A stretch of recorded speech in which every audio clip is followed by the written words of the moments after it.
Welcome, everyone. This is your friend, the DN What If, here with another exciting fanfiction. Today, we're diving into the story of what if Deku created a secret code system to save himself from kidnapping? If you enjoy this video, don't forget to hit that like button and subscribe for more fanfiction content just like this. Now, let's get started with the fanfic. Due to a comment I received on the last chapter, I decided to add a page that had a list of the potential triggers. I don't want to hurt anyone and I was worried for the user, so here is a list. There will be slight spoilers. Bolded words are the most worrying or prominent. Trigger warnings. Detailed torture scenes, like XPLCT. Profanity. Kidnapping. Mentions of murder. Blood drowning. Trauma PTSD dissociation. Non-con touching, no RP. If there are any more, please let me know. I don't want anyone to be triggered by my work, sad face. When I say read the tags, please actually read the tags. This is not a FIC where you can skip over those if you have potential triggers, or even if you don't, please still read them. There are more things in here than what is listed chapter text. Flashback. Friday night, 9:47 p.m. In the common room, the majority of Class 1A was piled on the floor and various couches. The largest couch housed Izuku and Hitoshi in the middle with Tenya and Masahiro on the outer edges. Three of them were watching the new All Might special actively, while Hitoshi drank a Red Bull and played on his phone.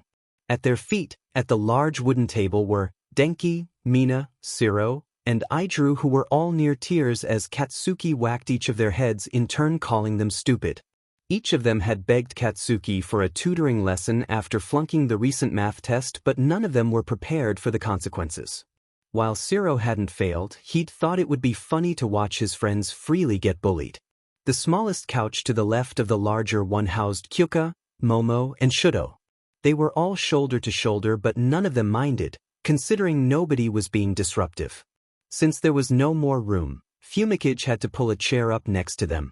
A new song from the Arctic Monkeys had caught their attention, and Momo was being taught the different types of music. While the other students were actively hyper in the common room, Mezu, Toru, Ochako, Tsu, and Rikido were eating cake and drinking tea in the kitchen. After Rikido had announced that he was attempting a new recipe, a few students had followed him into the modern kitchen and seated themselves in various places. Toru and Ochako were perched on the edge of the counter while Mezu and Tsu leaned on the marble next to them, Rikido still being in the process of baking another dessert. Back in the common room, the group doing homework were sitting in a sullen silence as Katsuki stalked around the table, actively making sure each was paying attention. Katsuki, Mina whined, "Can't we be done for the night?" The blonde-haired boy whipped around to give her a glare that was more accusatory than angry. As Mina shrank back, Shiro snickered at her misfortune. The F-? The one who got the lowest score out of all of us on that last math test wants to quit first. Katsuki barked out. At his response, Mina crossed her arms and turned away from the harsh tutor. "JRK, you don't have to be that. My brain has given up on me," Mina pouted, resentful as she jutted her lip out. The majority of the table, save for Aijuru who was still actively working on his homework, nodded their heads in agreement enthusiastically. At their response, Katsuki narrowed his eyes and rubbed his temples in exasperation. "I sincerely need a break," Denki groaned out tiredly, dropping his head onto the table. "It feels like I overloaded my quirk." "Don't you always feel like that?" Kyuka asked innocently as she hid a laugh behind her palm, glancing up from her phone. For a minute, Denki rested his head on the table until he decided to look up to glare at Kyuka. After realizing he wasn't going to get sympathy from anybody at the table, Denki glanced around the room for someone more gullible to his fake demise. His gaze landed on Izuku and he slowly crawled over to the green-haired boy who was actively staring at the TV. When Izuku felt a head rest on his knees, he looked down in surprise. Although he was startled, the boy just reached out to poke Denki's electric yellow hair. The hair was surprisingly soft, so Izuku started to comb through his hair. "What's up?" Izuku asked, reaching his hand out to pet his hair as he leaned into his touch. Denki whined out, mischievously smirking at Kyuka who rolled her eyes. Somebody with headphones for ears was being a Kyuka? Izuku questioned, glancing up at the girl who just shrugged. Well, I guess don't be mean. Sorry, Izu. Kyuka rolled her eyes pointedly and crossed her arms, whispering something to Momo. When Denki caught the action, he childishly stuck his tongue out at the pair. Feigning indignation, the purple-haired girl jumped to her feet. Hey, he stuck his tongue out at me, Izuku. She cried out angrily. Turning his head away from the show once more, Izuku sighed and glanced down at Denki. Can't we all just get along? Izuku breathed out in exasperation. I swear one day somebody is going to mistake you for a child and kidnap you. Both Kyuka and Denki stopped to stare at Izuku with a hurt expression. Well, I mean, we could just call you to get us out, right? Denki asked, still slightly hurt by Izuku's comment. Dude, how exactly would you call Izuku and say you've been kidnapped? Shiro glanced up from the table and sighed. That's exactly how you die. Well, if you're so smart, Denki started indignantly, what would you say? Shiro faltered and sat there in a stunned silence for a second, thinking. Unable to come up with an adequate answer, the boy shrugged in confusion. Don't ask me, I haven't been kidnapped, Shiro said, turning to look at Katsuki. Without giving Shiro a second thought, Katsuki flipped off the duo. Expecting that response, Denki gave his friend a pointed look and turned back to look up at Izuku, who just sat quietly. As Denki was about to speak up once more, Tsu spoke up, having walked in moments earlier with a mug in hand. What about a code word? A code word would be interesting, Shudo mused, resting his chin on his left hand.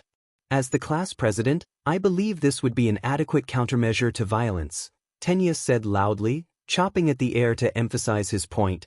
With the villains constantly attacking our classroom, the safest thing to do is to create safety measures to communicate with others in the rare chance of one of us being caught. Multiple of the students just shook their heads, not agreeing with the idea, and tuned out of the conversation while others leaned forward, intrigued. The homework on the table was long forgotten as Aijuru, Kyuka, Mina, and Shiro perked up to listen. Katsuki scoffed. That sounds like a shitty idea. We're heroes, not Hifenji spies. Well, actually, Kaken, in our line of work it isn't really that dumb. Villains have been targeting us from the beginning, so what if one day you were being followed and you don't want to tip them off, so you call me? Izuku started excitedly, having thought of the idea moments earlier. With a few simple phrases, I know that you need immediate help, how many people are following you, how long they have been, where you are, and you know how long it will take for help to arrive. And how exactly would you know that? Hitoshi spoke up, finally having tuned in the conversation once Izuku went on yet another tangent. The boy's smile brightened excitedly, almost to the point where it was blinding. Yamamo. Yes, Izuku? Momo replied, startled out of her passive quietness. Could I bother you to make a piece of paper and pen? He asked kindly, not wanting to force her into overusing her quirk. Of course. It would be a pleasure, Momo beamed, happy to be of service. Her arm glowed a glittery shine as a paper and pen pushed their way out of her arm. With a proud smile, Momo handed Izuku the items. Quickly he placed the paper on his thigh and began writing. After a few moments, Izuku looked up happily. Here we go. Of course we need to use different code words, but it's just a basic idea, Izuku explained as he placed the paper on the table. After Izuku explained his idea earlier, the rest of the class tuned into the conversation and were now leaning forward to read. After a minute had passed, Hitoshi sat back in his seat, stunned and impressed. Tenya patted Izuku's shoulder proudly. For thinking of it on the spot, you did well. Mina clapped her hands. That is so cool. You really did just get all that information from one conversation. Kyuka tried to look at the paper, but it was blocked by all the heads. Hey, you guys are in the way, I want to read it too. After realizing that multiple people did have the option to read, Tenya picked up the paper and cleared his throat, preparing to read. Person A, where are you? You're late. Person B, sorry, nickname for person you never you. I got caught up in a crowd being followed about 10 minutes ago. How long they've been being followed? Person A, I hear you, lets them know you understand. Do you need me to come get you? Is it immediate danger? Can you handle it? Person B, a ride would be nice. I need help ASAP. Person A, is anybody else there that needs a ride? How many villains? Person B, I'm about to meet up with 3 or 4 friends, 3 to 4 villains. Person A, that's fine, we can handle it. Where do you want to be picked up? What is your location? Person B, well, I'm meeting up with them at Landmark, subtle give of location. Person A, I'll be there in maybe 15 minutes. Help will be there in specified amount of time. My God, Izuku, that's impressive. Coming up with that on the fly, Kyuka praised as she leaned back in her seat. I agree, I couldn't have thought of that, Shudo said mildly, not thinking much of the compliment. At the unabashed compliments, Izuku's face flushed a deep crimson red and he frantically wrapped his arms around his head to disguise his embarrassment. At his friend's actions, Hitoshi shook his head and pried Izuku's unwilling arms away from his face. Smacking him lightly on the head, Hitoshi sighed. Take the compliment, Izuku. You're smart, own it. If I am to be honest, you would make a formidable villain if you so choose, Fumikage said monotonously. Izuku sputtered, not sure whether or not to take it as a compliment. I would not.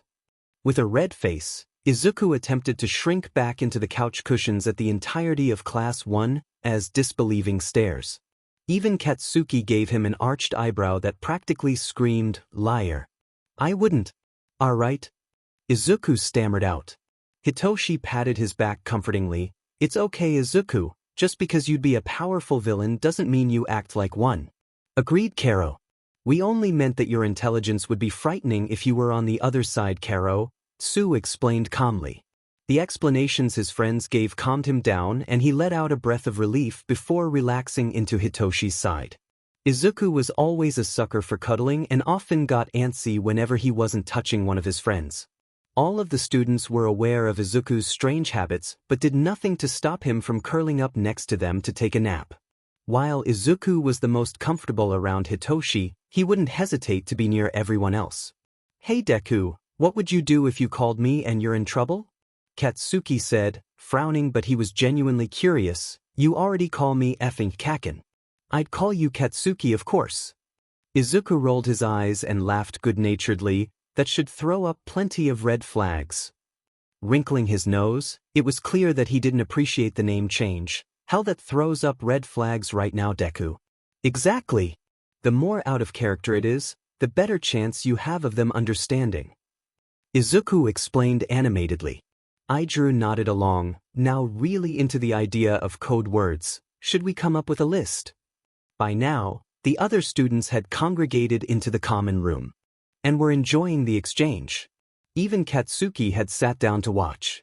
It was rare that the angry blonde willingly hung out with the rest of the class, so it was a good day. Tenya took charge and stood up with an expo marker in hand, now standing in front of a whiteboard that he produced. Nobody knew where he'd gotten it, or when it had even appeared, but most deduced that Momo had created it. Is he a witch? Where'd that come from? Denki whispered in understandable confusion. We don't question it, bad things happen if we do, Izuku whispered to him under his breath. Poised to write on the board, Tenya asked the students, where should we start? Over time, the memory of that conversation slowly faded from everyone's memory. It wasn't that he forgot, Katsuki remembered everything, the phrases were too deeply ingrained into their memory for that, it was that they never needed. With the added stress of their first year ending in 3 months, there wasn't any time to think of that. Code words weren't common in hero work and neither was being late. But Izuku was breaking all of those incipitants with a wrecking ball. As Katsuki glared at the door with ferocity, his leg bounced up and down. It wasn't every day someone was late, considering they lived on campus, but yesterday Izuku went home for the night. He didn't bother getting bogged down in the details, it was Deku after all, but it was frankly out of character. He wasn't worried, not in the slightest, but he was confused. When Momo tapped on Hitoshi's shoulder, Katsuki realized he wasn't the only one who noticed Izuku's absence. The brainwasher was the closest to Izuku, so that was likely why she asked Hitoshi. Confusion and fear clawed its way up Katsuki's throat when the brainwasher shook his head and shrugged, just as lost as the rest of the class. Maybe nothing was wrong and Izuku was just sick, but somehow Katsuki knew this wasn't the case. They had known each other since they were children, for better or for worse, and he knew beyond a shadow of a doubt that Izuku would never cause unnecessary worry through not communicating with someone.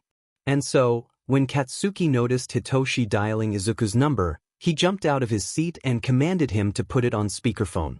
Startled, irritated, and slightly confused, Hitoshi glared at him before picking up and agreeing to Katsuki's demand. When the ringtone finally stopped and Izuku answered, the entire class breathed out a sigh of relief. It was a nice ending to the mystery, but Katsuki felt something off. "Izuku, you're late and worrying the hell out of Bakugo," Hitoshi said quietly with a slight smile on his lips. "Sorry, Shinso, Katsuki," Izuku chirped out happily, as if he hadn't just voiced the first sign of distress. It felt like a bucket of frozen water had been thrown on Katsuki, clarity striking him. Deku was in trouble and the carefree mood from earlier dissipated as everybody sobered up. He was at least thankful that everybody remembered and understood. If anybody didn't, Katsuki would have gone feral. "I was walking to school when I realized I left 5 of my school books, but when I went home my mom decided to ground me," Izuku explained tentatively. With a speed that rivaled Tenya's speed, Katsuki whipped out a piece of paper and scrambled to translate Izuku's words. He knew Inko and she would never be that harsh with her son. Clearly Shudo had the same idea as him and was also writing frantically into his notebook. Face tight with worry, Hitoshi thought for a moment before responding, "Do you need me to tell Aizawa-sensei you're not coming?" Izuku laughed, a carefree sound that should have calmed everyone but in reality felt like a vice around Katsuki's heart. The anxiety doubled when he caught a man's muffled voice in the background, further clarifying their fears. "Yes, please. I left to go home about 30 minutes ago and she seems really mad, quite unlike herself. She keeps asking odd questions. I don't think I'll be able to come back anytime soon. Do you think she would calm down if I came over?" Hitoshi asked carefully, anxiously tapping his index finger on the desk in a rapid succession. "No," Izuku replied frantically, with a hint of desperation. "I need to go or she'll be angry. I don't want to make things worse or say anything wrong. Bye guys, I love you." The dial tone hit them full force as reality set in. Angrily, Hitoshi snatched up Katsuki's list of information and read it out loud. Izuku was kidnapped by 5 villains. It seems like there's no escape long time there. He was taken 30 minutes ago. They're likely trying to get information. The last phrase on the paper Hitoshi couldn't get out and Katsuki could see tears welling up in his eyes. He wasn't stupid, he remembered what it meant. It was that last sentence that made Katsuki's heart clench in fear and his vision go blurry. He doesn't expect to make it out alive. Chapter text. Izuku winced in pain as the non-conspicuous black van collided with another pothole, sending the boy flying in the air. Smoke billowed in the air as the exhaust coughed up a black cloud as the car slammed back onto the road. Hot and sweaty, the skin of Izuku's back stuck to the leather seat. Irritation flickered in his chest, effectively canceling out the fear pumping through his veins. The logic in which they were showing just confused Izuku. He honestly believed there was no point in removing his shirt, although his tie did make for a nice pair of HNDCFFs. After glancing around, it seemed that the interior of the vehicle was relatively normal except for the 4 infamous villains sitting in the back with him. Although he didn't feel too worried about the events that were occurring, Toga had stolen a large vial of his blood earlier. The world was blurring and his brain was spinning. As Izuku wiggled his wrists tied behind him to get a feel for the constraints, the crazed girl hissed and pointed her blade near his throat. The manic glint in her eyes honestly terrified Izuku and he shrunk in on himself to avoid the sharp metal. All he could think of was how a seemingly normal day had somehow transformed into his kidnapping. Izuku honestly had the worst luck. Flashback. "Mom, I'm heading out now or I'll be late," Izuku called out from the front hallway as he tied his shoelaces. "Already, Izukin?" Inko said before approaching with a full bag in her hand. "Here. I packed you some cookies. Think of it as bribery to come back sooner." With a hidden roll of his eyes, Izuku pushed down the irritation that his mom was keeping him from school, but he couldn't be mad. He did come back because he missed her. "I can't have it with my diet, but I'll try one and share the rest with my friends," Izuku said placatingly as he reached out to pull the shorter woman into a hug. Inko buried her head in her son's shoulder with a sniffle. "I love you, come back soon." For a moment, guilt flashed through him and Izuku held Inko a bit tighter. After all, he was a mother's boy and he would miss her. When his phone buzzed in his back pocket, Izuku pulled back and opened the door. "I plan to," Izuku replied with a smile.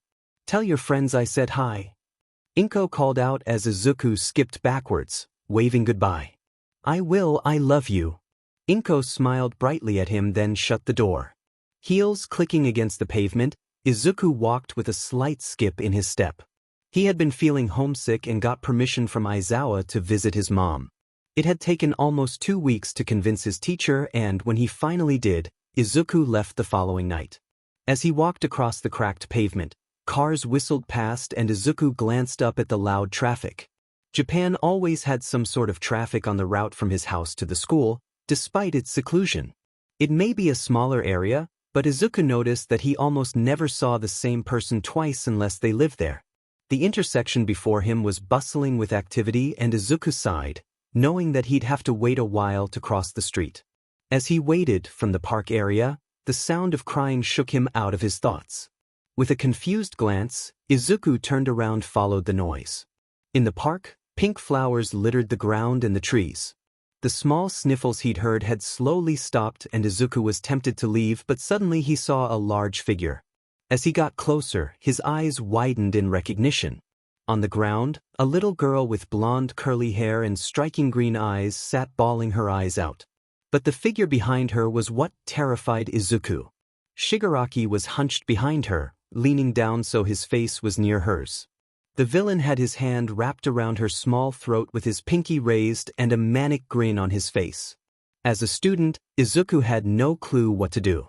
With Shigaraki so close to the girl, he could grab his phone to call for help. "Izuku, I knew you would show up. The main player has to follow the game," Shigaraki croaked out, scratching at his throat nervously.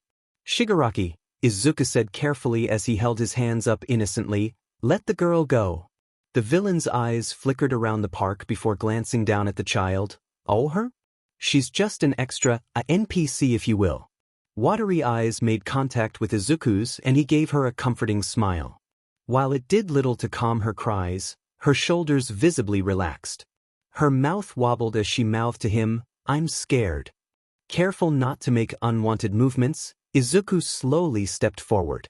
When Shigaraki tightened his grip, he froze. With a toothy smile, the blue-haired man relaxed slightly. Hoping that his voice was steady, Izuku reached his hands out in a placating manner. "She may be an NPC, but killing her would ruin my assignment. Let her go and we'll talk."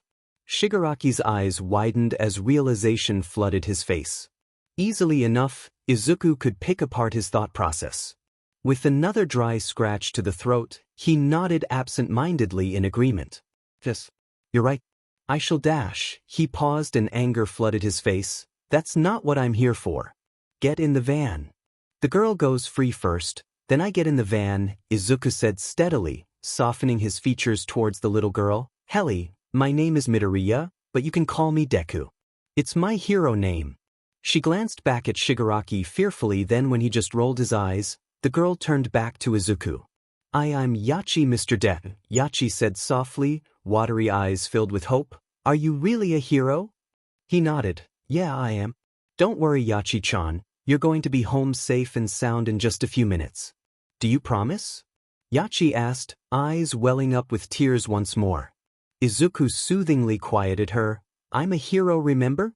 I'll get you home." Shigaraki snarled. "Get Let her go first." Grumbling the entire time, the blue-haired man released Yachi. Without wasting a second, Izuku shot forward and snatched up the little girl. Boosting the power of his arms, he tossed Yachi safely onto a bush. Izuku sighed in relief once the girl rolled away and darted out of the park. Suddenly he was engulfed in a black mist and, before he could blink, Izuku was transported back to his previous position. Dazed and confused, Izuku swayed for a second before going on the defensive, only a moment too late. In the moment that Izuku was disoriented, Dabi had come up behind him and forcefully dragged his arms back to lock his wrists together. Only taking a moment to remove Izuku's shirt and tie, Dabi looped the thin fabric between his wrists and he was stuck. His heart pounded in his ears and Izuku was tempted to fake a collapse, but he knew that wouldn't work. With Kurogiri so close, he had no chance of escape. With a chuckle, Dabi moved Izuku forward and he collapsed into the truck. Kurogiri and Toga smiled at him from their seats, and at that point, Izuku wanted to throw up. Toga leaned forward with a syringe and a high-pitched giggle before slamming the sharp point into the meat of his thigh. And with a lick of her lips, Izuku did throw up. Pouting with her knife against the smooth skin of his throat, Toga stomped her foot and whined, "Izuku, you can't try to escape. Shigi won't let me play with you if you're going to be bad." Izuku stilled his hands and held his breath. It was best to avoid communication with the villains in case he accidentally hit a nerve or gives important information. All in all, he couldn't risk doing anything that would make the situation worse, so all he could do was sit there and wait. Any attempt at escaping would be futile with Mr. Compress and Kurogi sitting on either side of him. Why Kurogi didn't just warp them to the base, Izuku didn't know. After a few moments of silence, Izuku's phone rang. Heart pounding loudly in his chest, his pupils dilated as fear overtook his mind. He didn't want the villains to find out about those who were close to them. Dabi patted him down and pulled out his phone, frowning the entire time. "Which one of your friends is Purple Boy?" Dabi asked with a raised eyebrow. Barely suppressing a breath of relief, Izuku thanked his lucky stars that Hitoshi had a vague contact and was the one to call. Quickly he realized that this could be his chance to get help. It was a risky move, but it was one he needed to make. "It might be anyone from my class, since I only answer their calls. They're probably worried because I'm never late, but I can say that I got in trouble with my mom and can't come. It wouldn't be out of character. Don't give away any information and hang up quickly," Dabi said as his face twisted in irritation. "We don't want anyone tracing the call." With an accepting nod, Izuku leaned forward right as Dabi clicked accept. For a second he waited, but then finally pressed the speakerphone when Toga crouched in front of him and placed a blade on his stomach as a warning. "Izuku, you're late and worrying the hell out of Katsuki," Hitoshi stated with a slight hint of relief. Dabi's eyes squinted distrustfully and mouthed, "Izuku?" Clearly he sensed the close bond between the two, and Izuku knew he had to choose his words carefully. Throat dry, Izuku swallowed and closed his eyes to avoid the disgusting stares. "Sorry Shinso, Katsuki," Izuku chirped, desperately praying that they noticed the name change. "I was walking to school when I realized I left 5 of my school books, but when I went home my mom decided to ground me." There was a pause before Hitoshi responded, and Izuku almost cried with relief when his tone changed. Never in his life had he been more thankful for that conversation months ago. "Do you need me to tell Aizawa-sensei you're not coming?" Hitoshi asked. Izuku laughed nervously but quickly stopped when Dabi hovered his thumb over the end call button and growled at him, "Hurry it up." "Yes please. I left to go home about 30 minutes ago and she seems really mad, quite unlike herself. She keeps asking odd questions, so I don't think I'll be able to come back anytime soon," Izuku responded, a plea hidden in his voice. Of course they hadn't started asking him questions yet, but Izuku figured there was no other reason for him to be taken, especially since he was so visibly close with All Might. "Do you think she would calm down if I came over?" Hitoshi asked quietly, likely asking if he could trace the phone. "No!" Izuku nearly shouted in a panic, hinting at a true desperation, and winced in pain after Toga pushed the blade a bit deeper to draw blood. Dabi's gaze sharpened and reached out to end the call. Frantically Izuku cried out one last thing, "I'll see you soon and I love you."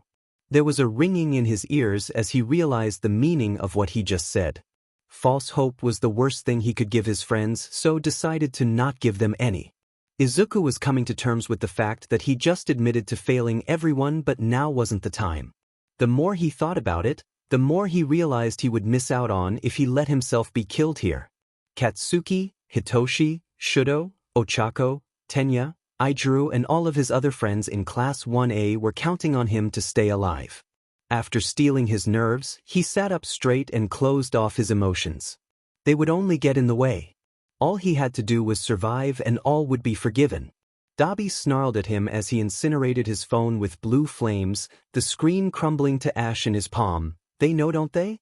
You tipped them off."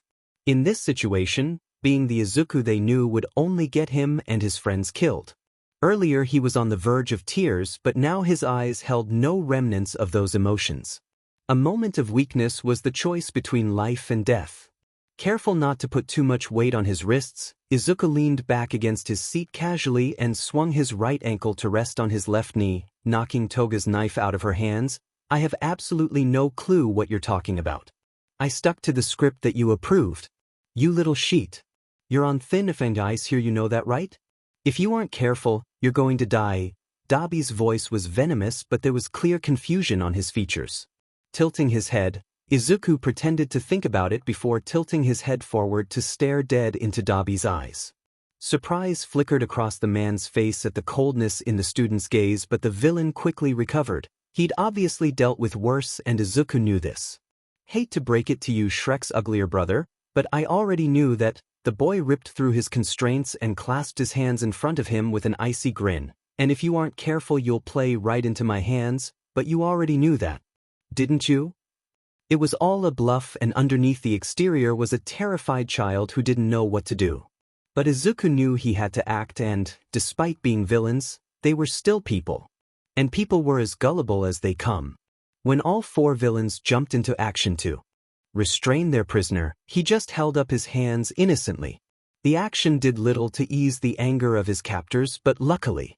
Look, I'm not stupid enough to try and escape when you have Mr. Wortman here, but did that tie hurt? Izuku shrugged casually, as if he were speaking to a casual bully. And if you're dumb enough to think that anything short of death can contain me, I'll be out of here before you can say all might. Dabi bared his teeth sinisterly. I'll do you one better, kid. Hey, whack job. Get the electric cuffs. The blonde brightened and bounced on the ball of her feet. Can I cut him up a little first? I bet he'd look amazing in blood. With a sigh, Dabi rolled his eyes but brushed off her request. Get the cuffs and you'll get to have your fun during the interrogation. Toga pouted but did what Dabi asked regardless. Interrogation? So Izuku was correct in assuming that he was taken for information. It was a minor issue. The real problem was the electric cuffs. As Toga clasped them on his wrists and dragged a knife longingly across his skin, he was taken aback. After she skipped away, Izuku tested the waters and found himself unable to activate his power. Considering that he could no longer activate one for all, it also doubled as a quirk suppressant. The cool metal on his wrist was heavy and bulky, though surprisingly snug on his arms. An insulated wire connected from the joining strip of metal between his two hands and wound its way across the van under a seat. The flashing red lights on the screen of the cuffs read 14. The numbers steadily counted down and the yellow numbers beside the timer read 30 volts. It wouldn't be enough to kill him considering all of the training he's done with Denki. They would need the numbers to be at least in the 60s. Under the assumption that it was in the potentially harmful but not lethal zone, he prayed that they wouldn't amp it up. Regardless of his resistance, an electrical shock every 15 minutes would drain his stamina and could cause potentially lasting effects on his mental capabilities, which wouldn't be very helpful as a hero. The car screeched to a halt as the timer reached 6 o'clock, and Dabi dragged a cloth bag over his head before yanking him to his feet. Under the fabric, Izuku could make out the faint outline of a warehouse of sorts and reluctantly let the flame user lead him. As they entered the building, the stench of rot and metal filled his nose, and the further in they went, the worse it got. Izuku tried his best to memorize the twists and turns that lead to his cell, but to no avail. With the sheer amount of times they turned and backtracked, he would have a better chance escaping hand in hand with Shigaraki. Izuku's throat quickly dried up as he was shoved into a humid, practically boiling room that reeked of mildew and rotten carcasses. The mixture of rotten filth and bacteria permeating every inch of his lungs forced him to turn and puke out the few contents of his stomach, the acidic taste of bile leaving a foul aftertaste on his tongue and the back of his throat. Dabi cackled at him before catching his breath and speaking, "Hey kid, I'd start counting down from 10. They'd barely given Izuku time to recover, and that irritated him, but he was hardly surprised. Huffing out a soft sheet before steadying his breathing in order to prepare himself for the inevitable shock. A beep filled the air and suddenly his muscles seized up. A scream tore itself from Izuku's throat as a fiery sensation overtook his body and a series of intense burning and piercing sensations up and down his arms. The feeling crawled up to his throat and reached down to his waist. The boy clenched his teeth, not allowing Dabi the satisfaction of hearing his remainder of the screams that built at the base of his throat. At the price of air loss, Izuku retrieved his pride. Once the electricity died down, Izuku's muscles relaxed so much that he collapsed to the grimy stone floor. He breathed in and out through his mouth to avoid the foul stench that grew stronger now that he was lying on the ground. Surprisingly gentle hands hauled him up and sat him in a thick metal chair. Unable to do more than manipulate his facial expressions, he was forced to sit there and let Dabi restrain his forearms, thighs, calves, chest, and neck with a wide leather strip. His head lolled to the side as Dabi removed the bag from his head and felt his temperature. "You'll be fine, but nut job will be coming in later for information. Unless you want to tell me something now, there'll be another shock in 15 minutes, Dabi said as he crossed his arms. Izuku managed to gather up enough force to spit at Dabi's feet. "Like hell I will." The man shrugged, not affected or offended in the slightest. "You're only hurting yourself." "Actually shitstain, you're hurting me." Dabi forcefully grabbed Izuku's chin, nails digging into the soft skin of his cheek. "Don't do that. If you want to make it out of here, play along." Confused and unperturbed from the dulled senses, Izuku tilted his head in confusion. "Why are you helping me as much as you are?" "I'm not," Dabi responded, irritation clear in his voice. "I'm keeping you alive long enough for me to get enough information to ruin the hero society." Izuku quirked an eyebrow. "Whatever floats your boat. Tell Living Blood Lust that I'm taking a nap till she gets here." Dabi snorted. "You're going to sleep surrounded by your enemies?" Izuku closed his eyes in response and listened for the sound of footsteps leaving. The screech of the cell door grated against his ears, and the sound of the metal slamming shut sounded like a gunshot in the small space. Once he deduced that nobody was in the room anymore, he relaxed a fraction and allowed his breathing to steady. Not enough for him to go into his deep sleep, but enough to get some rest. Izuku stilled his thoughts and let himself fall victim to unconsciousness. He'd only received 5 minutes max of sleep when the door slammed open again and a bubbly voice followed. "Hey Izuku, ready for our date?" Toga chirped giddily, a tray of materials behind her. Izuku groaned as his head lolled to the side once more. "Sheet." Over an intercom, Dabi replied, "We need information, you aren't there to have fun." Clearly ignoring him, she skipped forward and traced the side of Izuku's face. Disgust and fear bubbled up within him. In a desperate attempt to keep from crying, Izuku bit down hard on his tongue as Toga sliced from his right shoulder to his left hip bone. He whimpered in pain, and the manic glint in his captor's eyes was visibly fueled. Pupils blown with excitement and lust, Izuku watched as she took her weapon and brought it down onto his thigh. Unable to contain the sound, Izuku let out a howl of pain as blood bubbled up from the wound. "N'eni Izuku, are you ready to have fun?" She leaned forward and whispered against the curvature of his ear as he shivered in disgust and pain. "I know I am." With a weary sigh, Aizawa reluctantly dragged his feet through the school hallways. After one snooze too many, the teacher was late to his own class. As he pushed the large door opened, the hinges creaked rustily and once again he sighed.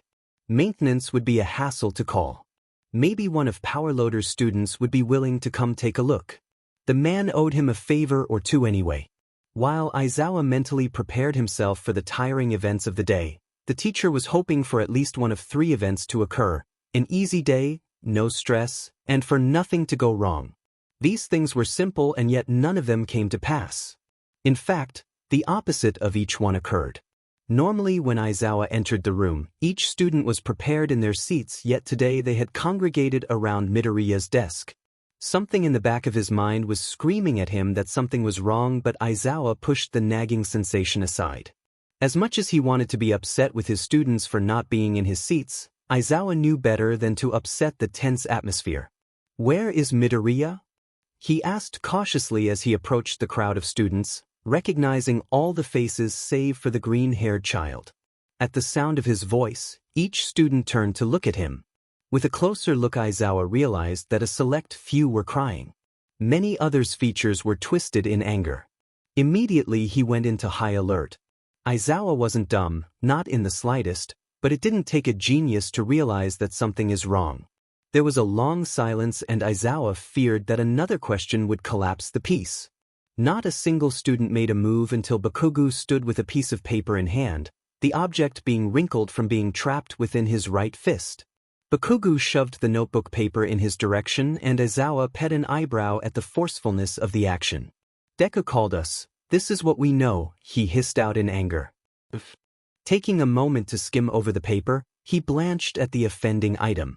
Throat tightening in distaste, Aizawa quickly realized that he'd failed yet another student. How could he have let Midoriya slip through his grasp?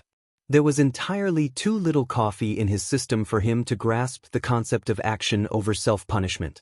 How was Midoriya able to communicate this?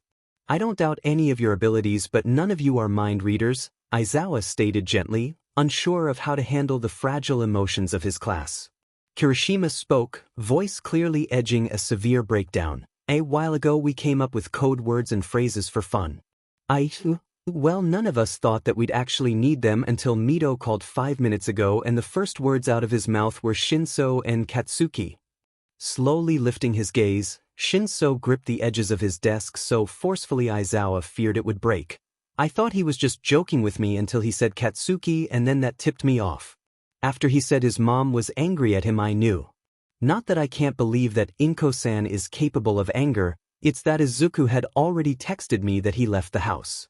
Aizawa nodded, fully aware of Midoriya's odd ways of nicknaming his friends. I need to get this to Nedzu. Bakugu, Shinso, and Kirishima come with me. I'll need you to explain it in greater detail. Bring the phone you called him on, we can try and retrieve the audio to find any clues. After folding up the sole lead they had, Aizawa turned to Ida. Keep the class in check while I'm gone. Everyone finish your homework, I know some of you didn't, and Vlad King will keep his eye on you until your next class. Mina spoke up hesitantly, eyes downcast, before Aizawa had the chance to walk away. You'll bring him back, right? I'll do my best, Aizawa responded with a rare smile that didn't reach his eyes. Ida saluted and herded the rest of the class back in their seats as Aizawa led the trio into the hallway. Shinso, take them with you to Nedzu, you know where it is. I need to go to the support department and get help from Power Loader. Shinso nodded, surprisingly docile, and handed Aizawa the phone. You'll probably need this. I don't have a password, so don't worry about that. Izuku's contact is Green Bean. Not mentioning the odd choice in contact name, Aizawa took the phone from his student's grasp and turned. Once his students were out of sight, Aizawa's eyebrows furrowed and he clenched his teeth in rage. The class was unbelievably perseverant and stubborn, but who knew the lengths the villains would go to get information? Aizawa had no doubt that Midoriya could hold out until help arrived, but that knowledge made rage bubble up in his throat. The teen was strong, but against a ruthless group of villains, Aizawa was less sure. A 16-year-old child should not have to suffer because of the mistakes his mentors made. Just thinking about the things they would do to his student made Aizawa want to tear the city to the ground if that means rescuing him. But he knew better than that. Aizawa is a pro-hero and, pride be damned, he'd lose his job to bring Midoriya back safely. The phone in his hand buzzed and he glanced down to see a message from Kaminari saying to keep him updated. Aizawa winced, forgetting how hard this must be on the other students, but ultimately swiped the notification away. Midoriya has to be okay until they get there. Nothing could ever make Aizawa forgive himself if he failed in rescuing Midoriya. He almost fell apart after Bakugu's kidnapping. Breathing deeply in through his nose, Aizawa glances down at the last sentence on the paper. That infuriating, almost unintelligible scrawl that is 100% Bakugu's. The line that says that Midoriya is prepared to die for the things that Aizawa is willing to lose. The line that says, no taunts, that Midoriya may not come back. And well, if he does, he won't be the same. Dark, raven hair rose on his head and his vision turned red. Aizawa wanted to curse the world for forcing children to grow up in a world where heroes had to die. Where aspiring heroes who haven't even come of age perish before they even achieve their dreams. He knows that his student is fully capable of surviving this endeavor, but the knowledge that Midoriya will let the villains take his life for nothing makes him want to scream. Barely controlling himself from sending his fist into the concrete wall, he decided to slam Power Loader's door open instead. Hardly flinching, the man, clearly too tired for work, drearily motioned for his class to gather in the adjoining room. How may I help you? power loader sighed, clearly used to random people barging in on his classroom at any given time. Can you retrieve a call's audio? Aizawa asked as he, none too gently, tossed the phone on the wood desk. Don't insult me, of course I can, he replied as he picked up the phone and fussed over the lack of a password while snorting at the cat wallpaper. What exactly am I doing this for? My problem child was kidnapped and the last we heard from him was on this call, Aizawa replied tersely. Power loader nearly gave himself whiplash as he stared wide-eyed at Aizawa. Another one? I know, he said with a note of fear in his words that quickly vanished as his coworker gave him a pitiful glance. There isn't any time to waste, so I need this done as fast as possible. He paused for a moment when the other teacher made no move to start, then added, please, forgetting about the example he apparently needed to set for his students. You get a pass this time. Shinso had never been good at controlling his emotions. Faking them? Absolutely. But confronting them was an entirely different story. There was a tidal wave of panic, fear, and guilt that he had let grow from a ripple in a pond to something uncontrollably large. He tasted bile on the back of his tongue and felt the sweat rolling down his neck.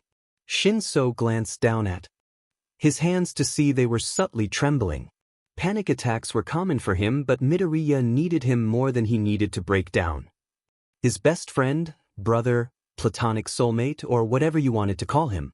He needed him up and moving. Japan would burn if anything happened to the person who quite literally flipped his worldview and saved him from a lifetime of seclusion and despair. That person needed him, so he didn't have time to waste by throwing himself a pity party. The unending stream of thoughts was broken by Bakugo pounding on the door to the principal's office. Some other time Shinso would have rolled his eyes and made a snarky comment about Bakugo's savage-like lack of manners, but even he could tell that now wasn't the time. Even Kirishima made no move to stop the barrage of knocks on the wooden door. The blonde boy nearly toppled forward when All Might swung the door open in his shrunken form, head tilted in confusion. He smiled cheerfully, Bakugo my boy wa dash. Bakugo shoved him out of the way, cutting off his question, no time. Midoriya was kidnapped and we need to see the rat. You can stay but don't interrupt. Shinso felt a flash of sympathy for the hero, knowing how close the two were. As much as he wanted to console him, he didn't have the energy to console himself. All Might seemed to deflate even more as his hero persona melted into Toshinori's. Midoriya was what? Being the manly caring person he is, Kirishima smiled apologetically and mouthed a sorry before pushing past the man too. All Might sighed and stepped out of the doorframe, motioning for Shinso to come in. Shinso nodded at him and went to stand behind the two chairs that Kirishima and Bakugo had just occupied. What can I do for you boys? Nedzu asked politely as he folded his paws on top of a stack of papers. Bakugo growled and slammed the paper on the desk. You know exactly what we're here for. I just effing told All Might. Shinso pushed Bakugo off to the side and took the lead. Look Mouseman, Midoriya was kidnapped and the small talk isn't appreciated. About 10 minutes ago, I called Midoriya because I was worried as to why he was late. When he answered, he used code words that the other students and I created in case something ever happened to one of us. This is a list of what he told us translated into simple terms, but that's all we know. Sensei is with Power Loader trying to retrieve the call's audio in case that will help.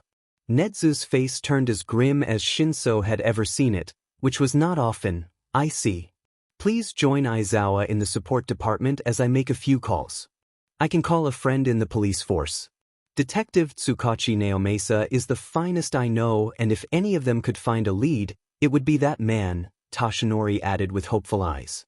Anyone that you think will help. We need Midoriya back soon, Kirishima frantically nodded, his enthusiasm having dimmed greatly. Mind growing frantic, Shinso cracked his knuckles. We need him back yesterday. This isn't the same as Bakugo getting kidnapped at the training camp. We knew they weren't going to hurt him then, but now we know he's being hurt. Not that I doubt Midoriya's ability to hold out, but these guys are masters at what they do, and if we aren't fast enough we could find a corpse. Bakugo snarled, saying shit like that isn't going to help him. I trust that Deku will fight back. Like hell he'll die before he becomes a hero. A comforting hand landed on Shinso and his thoughts were derailed at Kirishima smiled brightly at him, likely trying to reassure Shinso just as much as himself. I know you're worried, man, and I'm sure that this is just projecting, but have some faith in Midoriya, okay? He's pretty tough. Guilt wormed its way into Shinsu's heart and he apologetically frowned at the ground. You're right, I'm sorry. We should head to Power Loader. Toshinori placed his hand on the small of Shinsu's back and led him out of the room. Tell me about what happened from the beginning. Any small detail that you think may help. Shinso nodded after peeking over his shoulder to check that his friends were still following. Well, technically, it started when Izuku ran into Handface at the mall a while back. I'm sure you remember, but he approached the two of us, not noticing that we were together, and I blended into the crowd to call for help. Somehow what Mr. Krusty got from the conversation was that Izuku knew a lot of information about you, and promised him that they'd meet again soon on his turf. Then, at the training camp, they tried to kidnap him and a few others but were only successful in taking Bakugo, which I'm sure was a blow to their plan. There we met a girl who was severely horny for blood or something and can turn camouflage as a person after ingesting their blood, so now that they have a personal supply we need to be careful about rescuing the correct Izuku. It'd be bad if we rescued him, but in reality we got a blonde beach. Sorry about my language, I dropped the filter when I'm stressed. Toshinori's face had become increasingly more scandalized the longer Shinso spoke, but the boy didn't even have the decency to look sorry as he apologized. The older man waved off the apology and coughed into a handkerchief. It's no problem, my boy, please continue. Shrugging, he glanced at the silent pair behind him. You know you guys can butt in if I forget anything. Bakugo snarled, but it was less than half-hearted. Trust me, mindfuck, I'll say what I want when I want. Kirishima just nodded in response, so Shinso took that as his cue to continue. As I was saying, Krusty and Knife Girl became really infatuated with Izuku. I'm sure that she is only there to play with him while the leader is fulfilling his revenge. It's no wonder that he got nightmares from it. Izuku always had it worse than us. He would wake up screaming and I would come running considering I'm the room next to. With the fact that the rooms are basically soundproof, you can gather what you'd like with that information. His nightmares always had him in a cold sweat and I'd have to brainwash him into sleeping again. It's the only way he'd ever fall asleep again. A few days before he went to stay the night at home, he had a particularly bad nightmare. By the time I got to his room, Izuku was still asleep with windows shattered and his arms bloody. He woke up and begged me not to tell anybody, but I couldn't help but tell Sensei. The man thought it'd be a good idea for him to visit home for a night, so 2 days later he did. It was all normal that morning, he even slept without nightmares. Izuku texted me that he left his house and he should have gotten to school 30 minutes later. But he never did, so I called him and he answered, but he called Blasty and I weird names. That was the first red flag.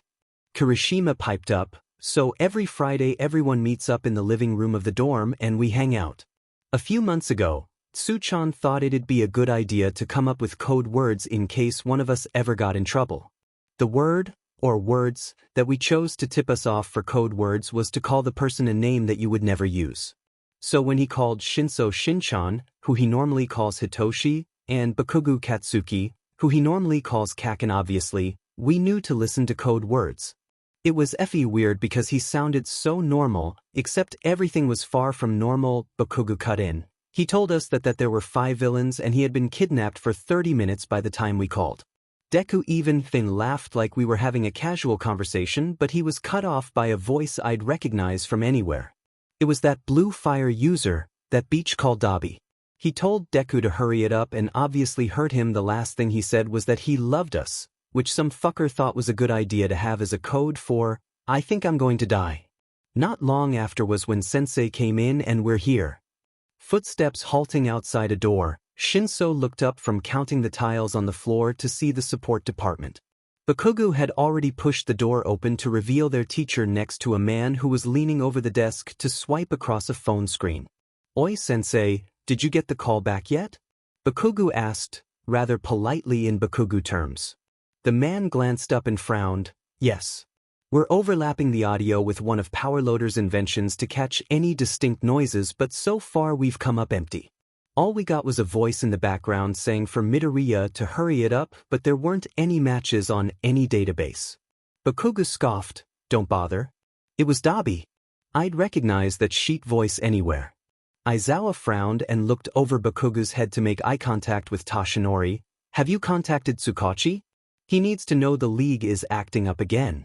The tall blonde shook his head. "I was going to as soon as I drop them off. Let me speak with him when you're finished. I have contacts that may help find them."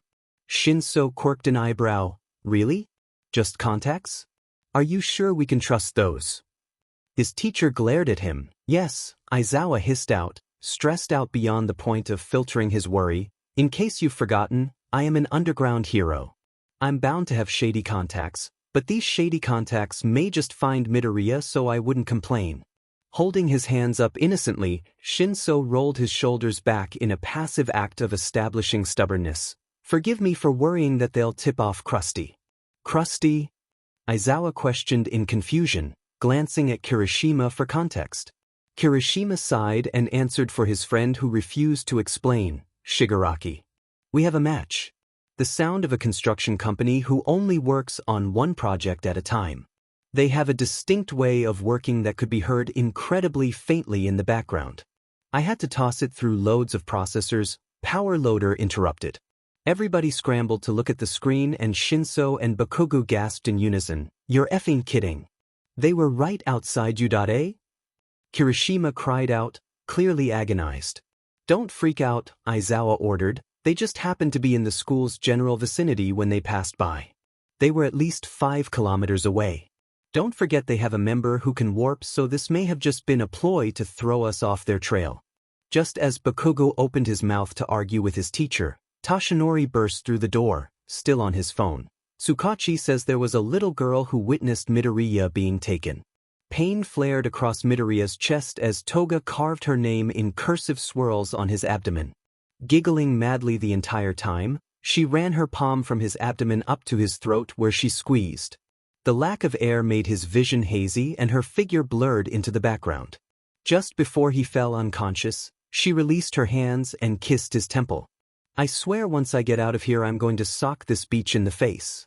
Midoriya couldn't help but feel disgusted from Toga's actions. He couldn't guess her next move, and that scared him.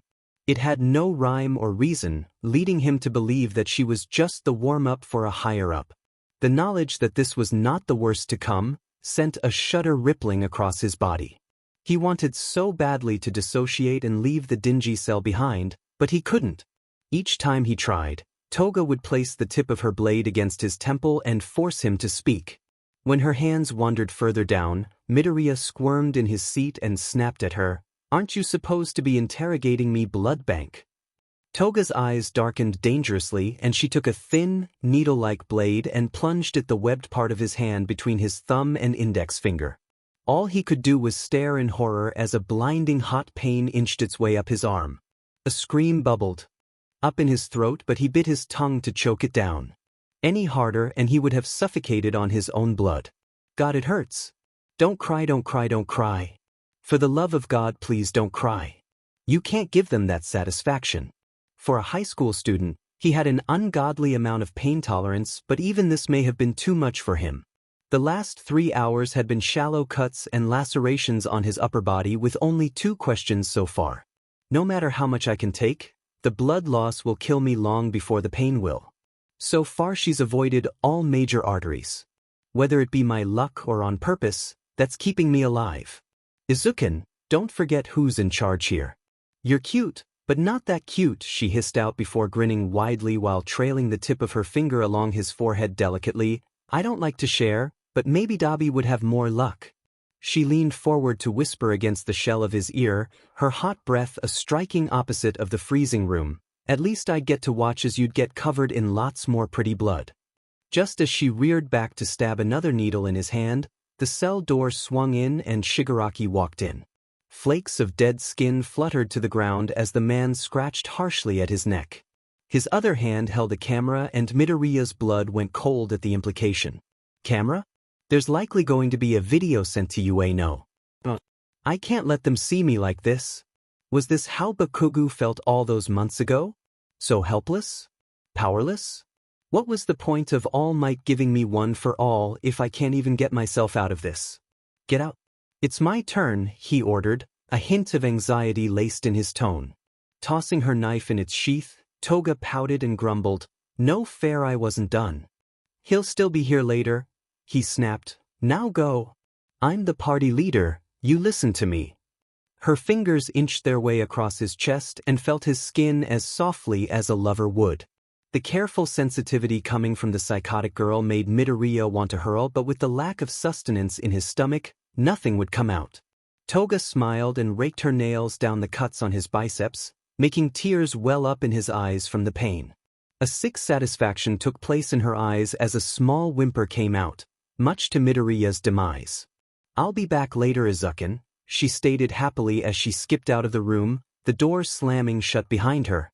A clang reverberated through the room as Shigaraki unfolded the tripod and propped up a phone onto it.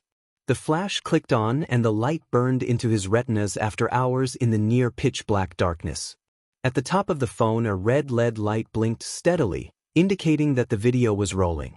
Midoriya shut his eyes tightly to avoid looking at his reflection in the phone. The sight of him made his stomach clench in disgust. "I look so weak. If anyone else were to see me like this, it'd ruin me. Kaken, Hitoshi, Shuto, Kiri, Uraraka, Aizawa-sensei, everyone. I'm sorry. I wanted to be someone who could keep a smile on their face against anything, but I don't think I can smile right now." His body jerked when a cool needle slid into the crook of his arm and a foreign liquid was forced into his veins. Slowly he opened his eyes to see Shigaraki grinning at him like a madman. He walked behind his chair and undid the binding securing Midoriya's head. Once freed, his head lolled to the side, likely from the side effects of the drags in his system. Midoriya smirked and glanced back. "You that scared of me? A paralyzing drag isn't going to affect me for long. It will once the cuffs do their job." Hissing out a few choice words, Midoriya jerked forward to read the timer on his wrist. Sheet, they added another 15 volts. If I were a normal person, this would be enough to kill me. About 50 seconds to go before another shock would be released from the cuffs. With his wounds and the drags in his body, who knows how bad this'll hurt him? In a frantic attempt to ground himself and steady his breathing, Midoriya clenched his fists and dug his dull nails into his palms hard enough to scar crescent moon shapes in his skin. "That's nice. For once I'm feeling something that wasn't forced on me." Looking straight into the camera as the timer reached the 5-second mark, Midoriya softened his features and forced a pained smile onto his face. As the time steadily went down, he said, mostly to his friends but also to reassure himself, I'm okay. I promise I'll be okay. I prof dash." Midoriya arched his back against the restraints and shrieked in pain before biting his lip to stop the noise. Blood poured out from his palms as he clenched his fists tighter. The burning pain was so intense his muscles spasmed as the electrical current flowed throughout his body. This time the pain didn't stop but continued even as the shock died down. His head fell forward as blood and tears dripped onto his lap. "God, I wish I were back with my friends right now. How the actual F does Kaminari use his quirk? I'll have to ask him later." "Don't get your hopes up. You may never see them again. Don't do that to yourself. You've already said your goodbyes." Four of Shigaraki's fingers wound its way through Midoriya's hair and harshly yanked his head back. A sharp pain bloomed on Midoriya's skull as the villain dug his fingernails in his scalp. Choking out a strangled laugh, he stared intently at the camera, blinking purposefully. "That's pretty kanai even for you, Krusty." Suddenly there was a hand around his throat, one finger slightly lifted, and Shigaraki hissed at him, "I want information. What are all the pro-heroes' weaknesses?" His mouth was dry but he didn't dare attempt to swallow with the man's fifth finger so close to his neck. "Can't tell you that." The hand was removed from his throat and Shigaraki reached for Midoriya's left pinky finger. Curling his hand around the digit, it crumbled to ash under his. A manic grin spread across his face as Midoriya screamed in horror. Mind numb from the pain, he couldn't even think.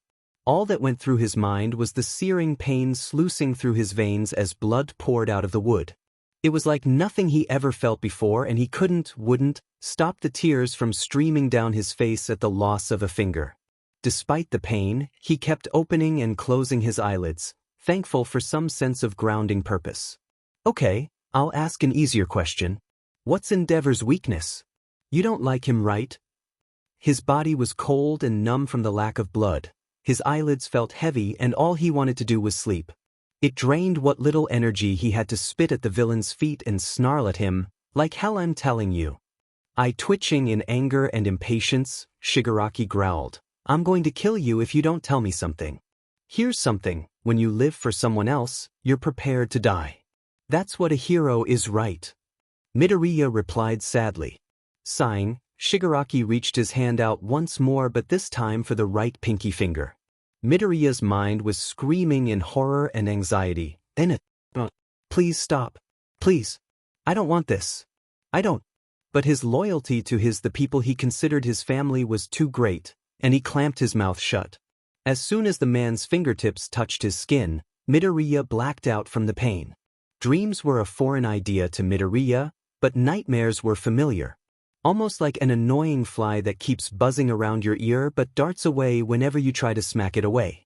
Since he was a little boy, nightmares plagued the realm of sleep. But not this time. As he slept, in the deep realm of unconsciousness, it was just pitch black. Nothing to be seen or heard for miles in any direction. Reaching out his hand, Midoriya longs to feel something. Anything. Something to let him know he is still in the fight. He wants his friends, his family, his mentors. He wants to see them alive and breathing, because it would be enough. It would be enough for him to know that he had done his part in protecting the ones he loves, the ones he never got a chance to love, and even the ones he could never bring himself to love. Midoriya wants to see his loved ones, but what appears in his subconscious is a memory. It's a bittersweet memory at the current moment because he knows the likelihood of him ever experiencing it again is slim. It's of a recent training session him and his friends completed. They were Team 3, consisting of himself, Kaken, Hitoshi, and Kirishima. In this bright memory that filled him with a warmth that spread from the top of his head to the bottom of his feet, they were standing on the number 1 pedestal as a grinning Kirishima slung his arm over a slightly unwilling Kaken while Hitoshi rolled his eyes and let Midoriya wrap them all into a group hug. The memory played out in slow motion as they celebrated together as the colors blurred into a different memory. One that wasn't his. A little girl. A scared little girl. She was cowering on the ground, the dirty, stone ground. Bright brown eyes met Midoriya's and he reeled back. The words on her lips broke his heart. Please don't hurt me, she whimpered. But before he had a chance to reassure the trembling child, the image was gone and he was moved once again into the pitch black. Filled with a sense of loneliness and guilt, Midoriya curled up into a ball and waited for his mind to wake. He didn't have to wait long as a few moments later Midoriya jerked awake with a gasp as a bucket of ice-cold water was thrown onto his face. He sputtered as Dabi grinned down at him. Wake up, little hero, we have a surprise for you. As Toshinori let slip the key detail of the witness, the Bakugo and the other boys scrambled over to get more information. Who is it? Bakugo snarled, way past his nice limit. He was sick and tired of the day and it wasn't even noon. Kirishima looked up at him pleadingly. Can we go with you? A frown crept onto Bakugo's face as Toshinori shook his head regretfully. I'm sorry, my boy, but this is a sensitive matter. Shinso barked out a laugh and narrowed his eyes. Sensitive matter, my butt. Hitoshi! Izawa hissed, his temper flaring, but the purple-haired boy just rolled his eyes. Look, I understand if we can't interrogate the girl or anything like that, I'd just like to talk to her. Considering we are, technically, witnesses in this case too, any information that we can combine would be helpful, right? Shinso rationalized. Absolutely not, Izawa firmly stated as he slammed his palms on the desk, startling power loader. I get that you want to help Midoriya, I really do, but it is entirely the fact that you are a witness that you cannot help in this investigation any more than I am allowing you. An uncomfortable look crossed over Toshinori's face as his fellow teacher looked to him for backup. Yes. Izawa here is correct, I apologize, my boy. Satisfied, Aizawa approached the furious blonde. Bakugo, go back to class. I'll keep you updated. Disappointed and betrayed, Bakugo smacked away the hand that Toshinori tried to place on his shoulder and sent his teacher a loathing glare. Look me in my goddamn eyes and tell me I'm not allowed to investigate my childhood friend's kidnapping when he called us asking for help. Not some pro-hero. Not All Might. The students in your class. He had the gall to tell us he is going to die, and now you're trying to say that I can't help? There's a greater chance of hell freezing over because you're off your rocker if you think we won't find by ourselves. Shinso shot his teacher a satisfied smirk, and Bakugo smirked right along with him. Now are you going to let us help, or are you going to let us barge into a villain's headquarters without any pro-hero backup? Crossing his arms, Aizawa shook his head. No, absolutely not. You are not coming. Spoiler alert, they came with him. Toshinori glanced at his fellow teacher's white knuckles gripping the steering wheel and winced. Even knowing full well it was his fault that the three boys were sitting in the back seat, he couldn't bring himself to feel guilty despite the tangible anger radiating off Aizawa. Midoriya was his successor. Everything rode on the boy growing up alive and well with the quirk he had passed on. Not to mention that the longer he mentored him, the more he came to care for him as a son. Sometimes his light was blinding, but he wasn't sure how brightly it would be after this. Toshinori had full faith in his student and his abilities, but this was far beyond his capabilities, especially for his age and lack of experience. As his mentor, he couldn't risk not bringing along the people who could potentially save his life. Aizawa slammed harshly on the brakes at the red light and all the occupants lurched forward. The man slammed his forehead on the wheel, then picked it back up and repeated the process until Toshinori reached out cautiously. The driver turned his head and full-on glared at him before smacking his hand away. Do not touch me, Yagi Toshinori. I am pissed and you are the reason. He swallowed audibly and retracted his hand. Aizawa, please do not be upset. I couldn't just force them to stay. Yes, you could have. Aizawa hissed angrily. If it helps, we were going to follow you anyway, Shinso offered. The teacher's head whipped around and he growled, No, it does not help in the slightest. When we get there, you are going to act like model children. You will sit quietly and you will not speak unless you are told to. Got it? Aizawa looked pointedly at Bakugo, but the blonde just scoffed. Don't get your panties in a twist. I'll be a good boy, Bakugo grumbled. Aizawa's eye twitched as he turned back to the road after the car behind them honked, and Toshinori was becoming increasingly more worried for the man. The person beside him driving the car looked like a madman who was muttering under his breath. He knew that Aizawa was worried for Midoriya. He was too, but the crazed look in his eyes didn't match his calm expression. He could pick up bits and pieces of the angry muttering. Kill the kids. Can't believe. Audacity. Teacher me nothing. Regret. I need more coffee for this sheet. Aizawa's muttering turned into something of a yell as he side-eyed the passenger. You owe me so much coffee, Yagi Toshinori. He switched to whispering, so much?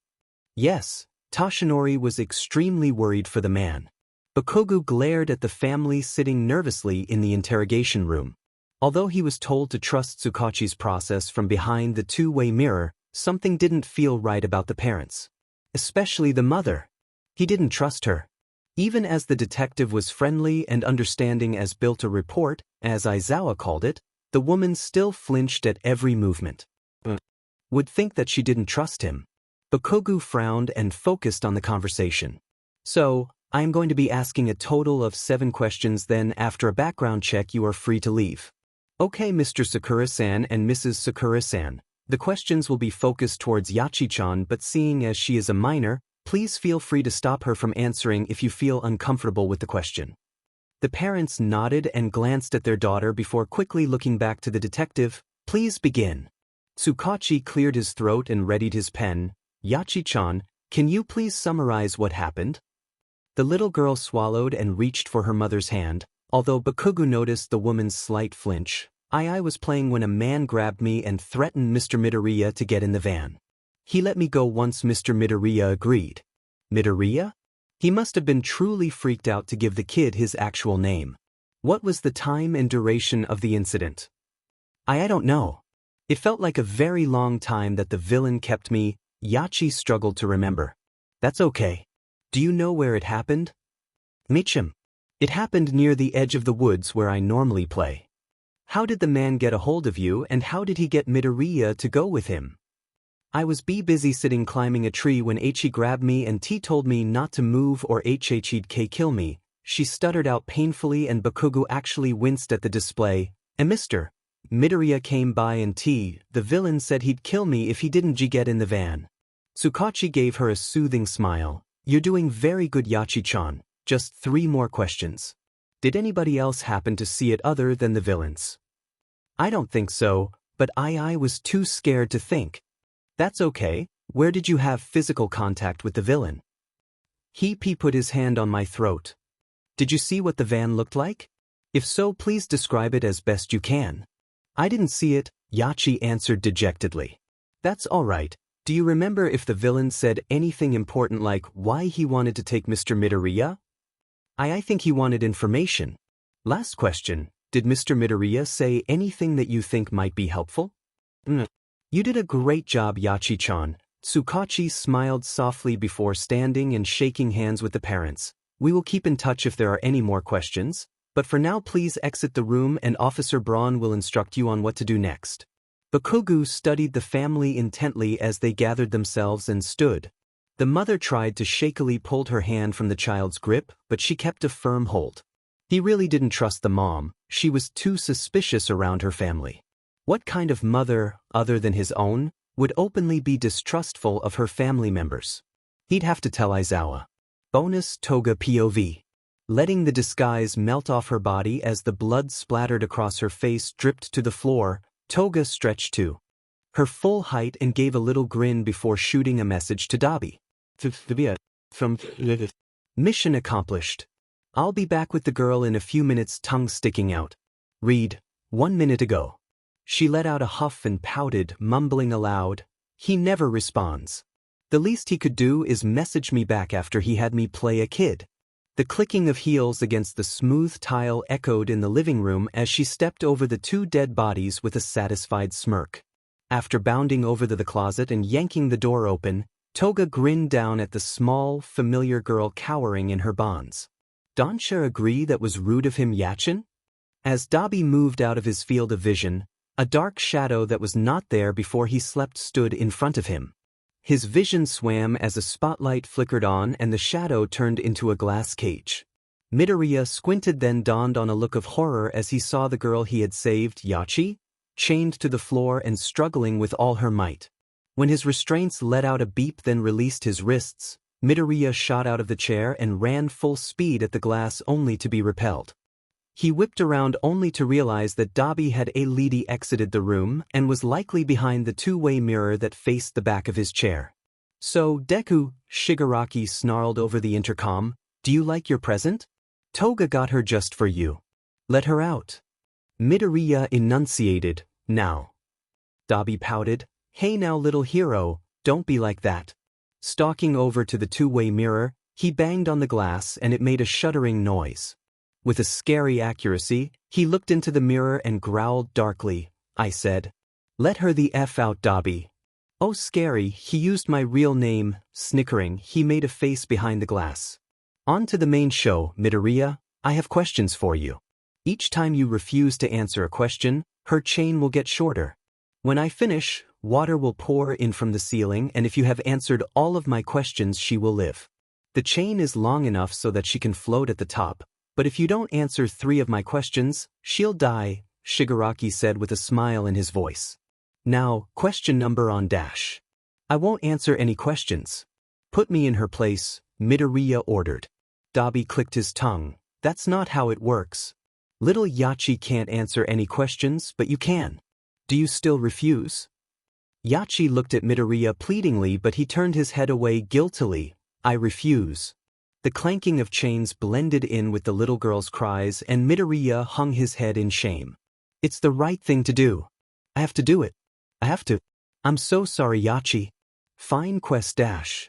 His voice trembled as Midoriya dropped to his knees before the glass and pounded his fist against the glass weakly. I'm sorry, Yachi. I refuse to answer any of them. Trembling on her knees before Midoriya, the girl cried silently and reached out for him. The glass separating the two was thick and likely cork-resistant. On the glass, tears streaming down her face while the chains clanked loudly after each pound. A snarl erupted from his throat as he punched the barrier, desperate to comfort the small girl. Blood streaked the glass as the skin on his knuckles split, but he did not cease. Over the intercom, Dabi spoke smugly, "Let's hope she can hold her breath. Unless you want to answer our questions. Don't touch her. She doesn't deserve it. Stop. Yachi, I'm right here. I'm not going to leave you. Just keep your eyes on me," Midoriya frantically called out, on the verge of a panic attack. "I'm going to get you out, you're going to be okay." Yachi desperately pleaded for them to stop as she pulled with all her strength against the chains. "Mr. Deku, please don't leave me," she sobbed. "Stop. Please just stop." He screamed, "I promise I won't leave you." When a creaking noise came from above, he looked up to see a pipe emerging from the hole in the ceiling of the cage. Suddenly water came pouring down the spout and steadily started filling the box. Pure fear and panic crept onto the small girl's face and she scratched at the glass until her fingers came away bloody and stained the water red. Desperately calling out for Midoriya, her screams were loud enough to pierce through the slightly soundproof cage. Midoriya could read the words, "Help me," on her tear-stained lips as the water reached her mid-thigh. As the water continued to rise, the chains connecting her wrists to a hole in the floor shortened and pulled the girl to her knees. The water lapped at her neck and she cried out for Midoriya. "I can't do anything. She's going to die. I'm going to have to watch her die." Midoriya frantically looked around the room for something, anything, to break the glass, but all there was the chair bolted to the ground. It was solid metal, but Midoriya dashed over without a second thought and crouched down low, hooking his fingers on the base of the chair. With a guttural yell, he planted his feet firmly and heaved upwards. After all of his strength training, pulling the metal chair from the ground took less than 30 seconds. The metal warped and screamed until it popped free with a loud crack. Grinning triumphantly for a split second before remembering the situation and erasing the smile, he lifted the chair above his head and carried over to the cage. Midoriya brought his forearms to his face and motioned for the girl to shield her face before he reared back to swing the chair against the glass. A resounding bang sounded as soon as the chair met the glass. With a bright flash, Midoriya was thrown backwards with the force of a 20% full cowl. His skull cracked against the stone wall and he slid to the floor while barely retaining his consciousness. "Little hero, you should know better. A force field surrounds the glass that can be activated at my command," Dabi sighed. "If you don't answer at least one question, she's going to die as you watch. Don't you want her to go back to her family and grow up? Imagine how her mother feels, how she will feel once she knows you could have saved her."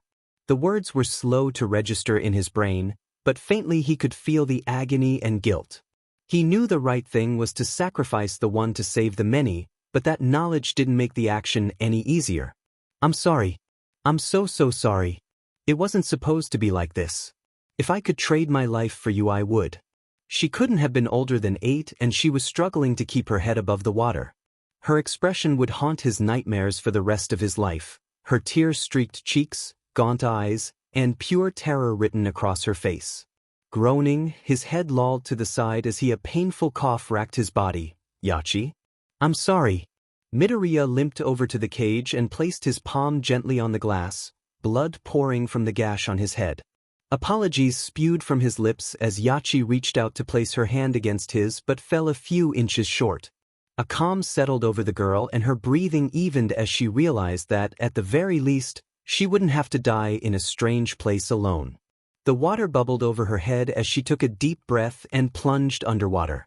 Smiling painfully at Midoriya one last time, she closed her eyes and opened her mouth.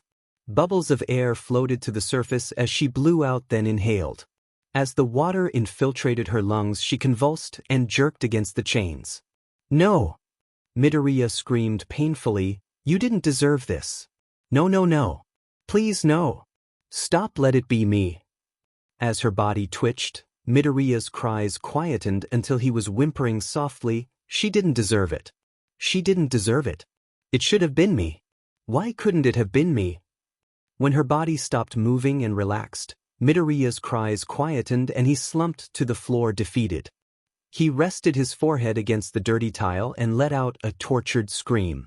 "I'm sorry. I'm so sorry. It's all my fault. I'm a failure. It wasn't supposed to be like this. You were supposed to be safe. I was supposed to protect you. I couldn't. I'm so sorry." The glass door retreated into the floor and Midoriya crawled over to her lifeless body after the water finished washing over him. Shoulders shaking, he pulled her in and whispered sweetly, "It's okay, you're okay. I promise." His voice broke and he cried out, "You're okay. You're safe. You're safe. I promise." Even when Dabi and Shigaraki entered the room, he didn't look up. The memory of her death replaying in his mind like a loop. His heart clenched in pain as her muffled screams entered his memory. He shut his eyes tightly, not wanting to cry, but the tears still escaped in bouts. Tears were streaming down his face once again, but not for him, not for her, not for what was going to happen to him, but for her family who would never see their little girl again. Because he failed. Because he was a failure of a hero. When they tried to pull him away from the body, he let out a blood-curdling scream and wrapped his arms protectively around her. Her skin was cold and clammy despite having fighting so desperately not 10 minutes before. Midoriya's body was racked with sobs as he shakily pushed the hair out of her face. Let them do what they want to me, nothing could be more painful than this. Than what she endured because of him. All he could do was pray that she was safe on the other side as he hung his head, let out a broken cry, "I'm sorry. I'm so sorry." When Kirishima walked into the room behind the two-way mirror, he told himself that he was prepared for the little girl not knowing anything. He was lying. So when the interview ended and they learned nothing, his heart was crushed. Midoriya was his friend. No, not his friend. Not even his best friend. He was family. Knowing that his family was out there being tortured or even possibly dead didn't sit well with him. It hurt. The painful squeezing of his heart and the wrenching of a knife in his gut was a constant feeling these last not so few hours. By the time they left the police station, they were no closer to finding Midoriya than when they arrived. Kirishima could tell by the looks on Bakugu's and Shinsu's faces that they felt as defeated as him. The car ride back was a deathly quiet with just the hum of the engine to fill the silence. It was odd because they all expected to be scolded by their teacher, but nothing was said. Aizawa just drove silently and dropped them off at the front of the school, then left without a word. School was practically over, so Kirishima didn't bother going to class and just walked to the dorms. He would have walked with Bakugu and Shinso, but Bakugu went to his and Midoriya's secret meeting place on top of the roof. That left Shinso and Kirishima to walk alone. Wasn't that Shinso was bad company, it was that he didn't know him. Midoriya was always the common link between the self-proclaimed Baku Squad and Deku Squad. An awkward silence filled the space between them and Kirishima coughed uncomfortably. "So, how are yo?" Kirishima tried to ask. Shinso winced and Kirishima mentally kicked himself. "Please. Don't ask that." "Yeah," Kirishima tugged at his hair. "Sorry, that was the wrong thing to ask." A soft sigh came from the purple-haired boy's mouth. "It's him. I don't know. I miss him. It's only been 8 or so hours and I already miss him. Aizu is family. It's not going good for any of us right now." It felt like tight coil had wound around itself around Kirishima's heart and was squeezing just hard enough so that his chest would clench in pain, but not enough for him to double over or cry out. "I think I know how you feel. Mito feels like family to me too. I haven't known him for nearly as long as you, but I'd gladly give my life for him. I want to tear my hair out when I think about what happened." Shinso nodded. "Yeah. He's a good person. Out of the two of us, it shouldn't have been him who is going through this." A sound slightly akin to whip cracked through the air as Kirishima whipped his head around to glare at Shinso. "Don't you dare do that to yourself. You don't deserve that." Hardening his features, Shinso glared right back. "And Izuku does." Kirishima did a double take and softened his features to a slight frown, upset that the boy would even consider implying that he meant that. "No, he doesn't. Mito deserves everything good in the world and then some, but I meant that you don't deserve to put that kind of pressure on yourself. I know it hurts a ton that your best friend is gone and you can't do anything, trust me. Out of all the students, I'm the one who will be able to understand the most. I was in a really bad place when Bakugo was taken, so I can at least empathize with you. That being said, I know the weight you put on yourself. As much as I know that, if the roles were reversed, even though Midoriya would want to scream and blame himself, he wouldn't. At least not until you were home safe where he could see and touch you. I'm sure the last thing he would want is you blaming yourself just because you love him. Don't do this to yourself. It doesn't help you, it doesn't help Midoriya. So just don't. Kirishima panicked when a tear slid down Shinsu's stunned face. Not even making a move to wipe them away, he let the tears fall steadily down his cheeks and reddening nose. When he sniffled, the sound was congested. As if he'd been holding in his tears for too long, and that implication shattered Kirishima's empathetic heart. A broken sound came from Shinsu's throat as he scrambled for air and doubled over in pain. I'm so sorry, Shinso. Shoot, I didn't mean to make you cry. I thought I was helping. Kirishima tried to comfort him desperately by rubbing circles in his shoulder. Hiccuping slightly, Shinso waved him off softly and gathered himself. No, thank you. I think I'm good. Still worried for his fellow classmate and upset at his own bluntness, Kirishima couldn't help but look dubious. Are you sure? Shinso barked out a laugh, tears still falling. Far from it. The boy glanced at Kirishima in mild curiosity. You really know how to bring out a lot unwanted emotions in people. He scratched his red hair guiltily and his gaze fell. Sorry about that. I'll leave you alone if you want. Maybe I'd like to be alone for a bit. Don't be offended, I just need some time to think about what you said, Shinso responded not unkindly. A small weight lifted off his chest and Kirishima's smile returned to his face. Got it, man. Don't be afraid to knock on my door if you want to talk. I'll be there for a while. Shinso nodded. Good to know. See you around, Kirishima. Waving enthusiastically at his newfound friend as he skipped backwards towards the dorms, Kirishima couldn't help but feel a bit better. The situation hadn't changed, but he had. Determination coursed through him as he turned around and pumped his fist while walking. Through the common room of the dorms to the elevator. It was his thing to be positive and manly, the great shield. He couldn't do anything for now, there wasn't much to do in an elevator anywho, but Kirishima was prepared for Aizawa to ask anything of him. We're going to save you, Mito. Kirishima thought aloud before stopping in front of his door and glancing curiously at the brown package sitting innocently. He picked up the box and flipped it over just to find no message. Interesting.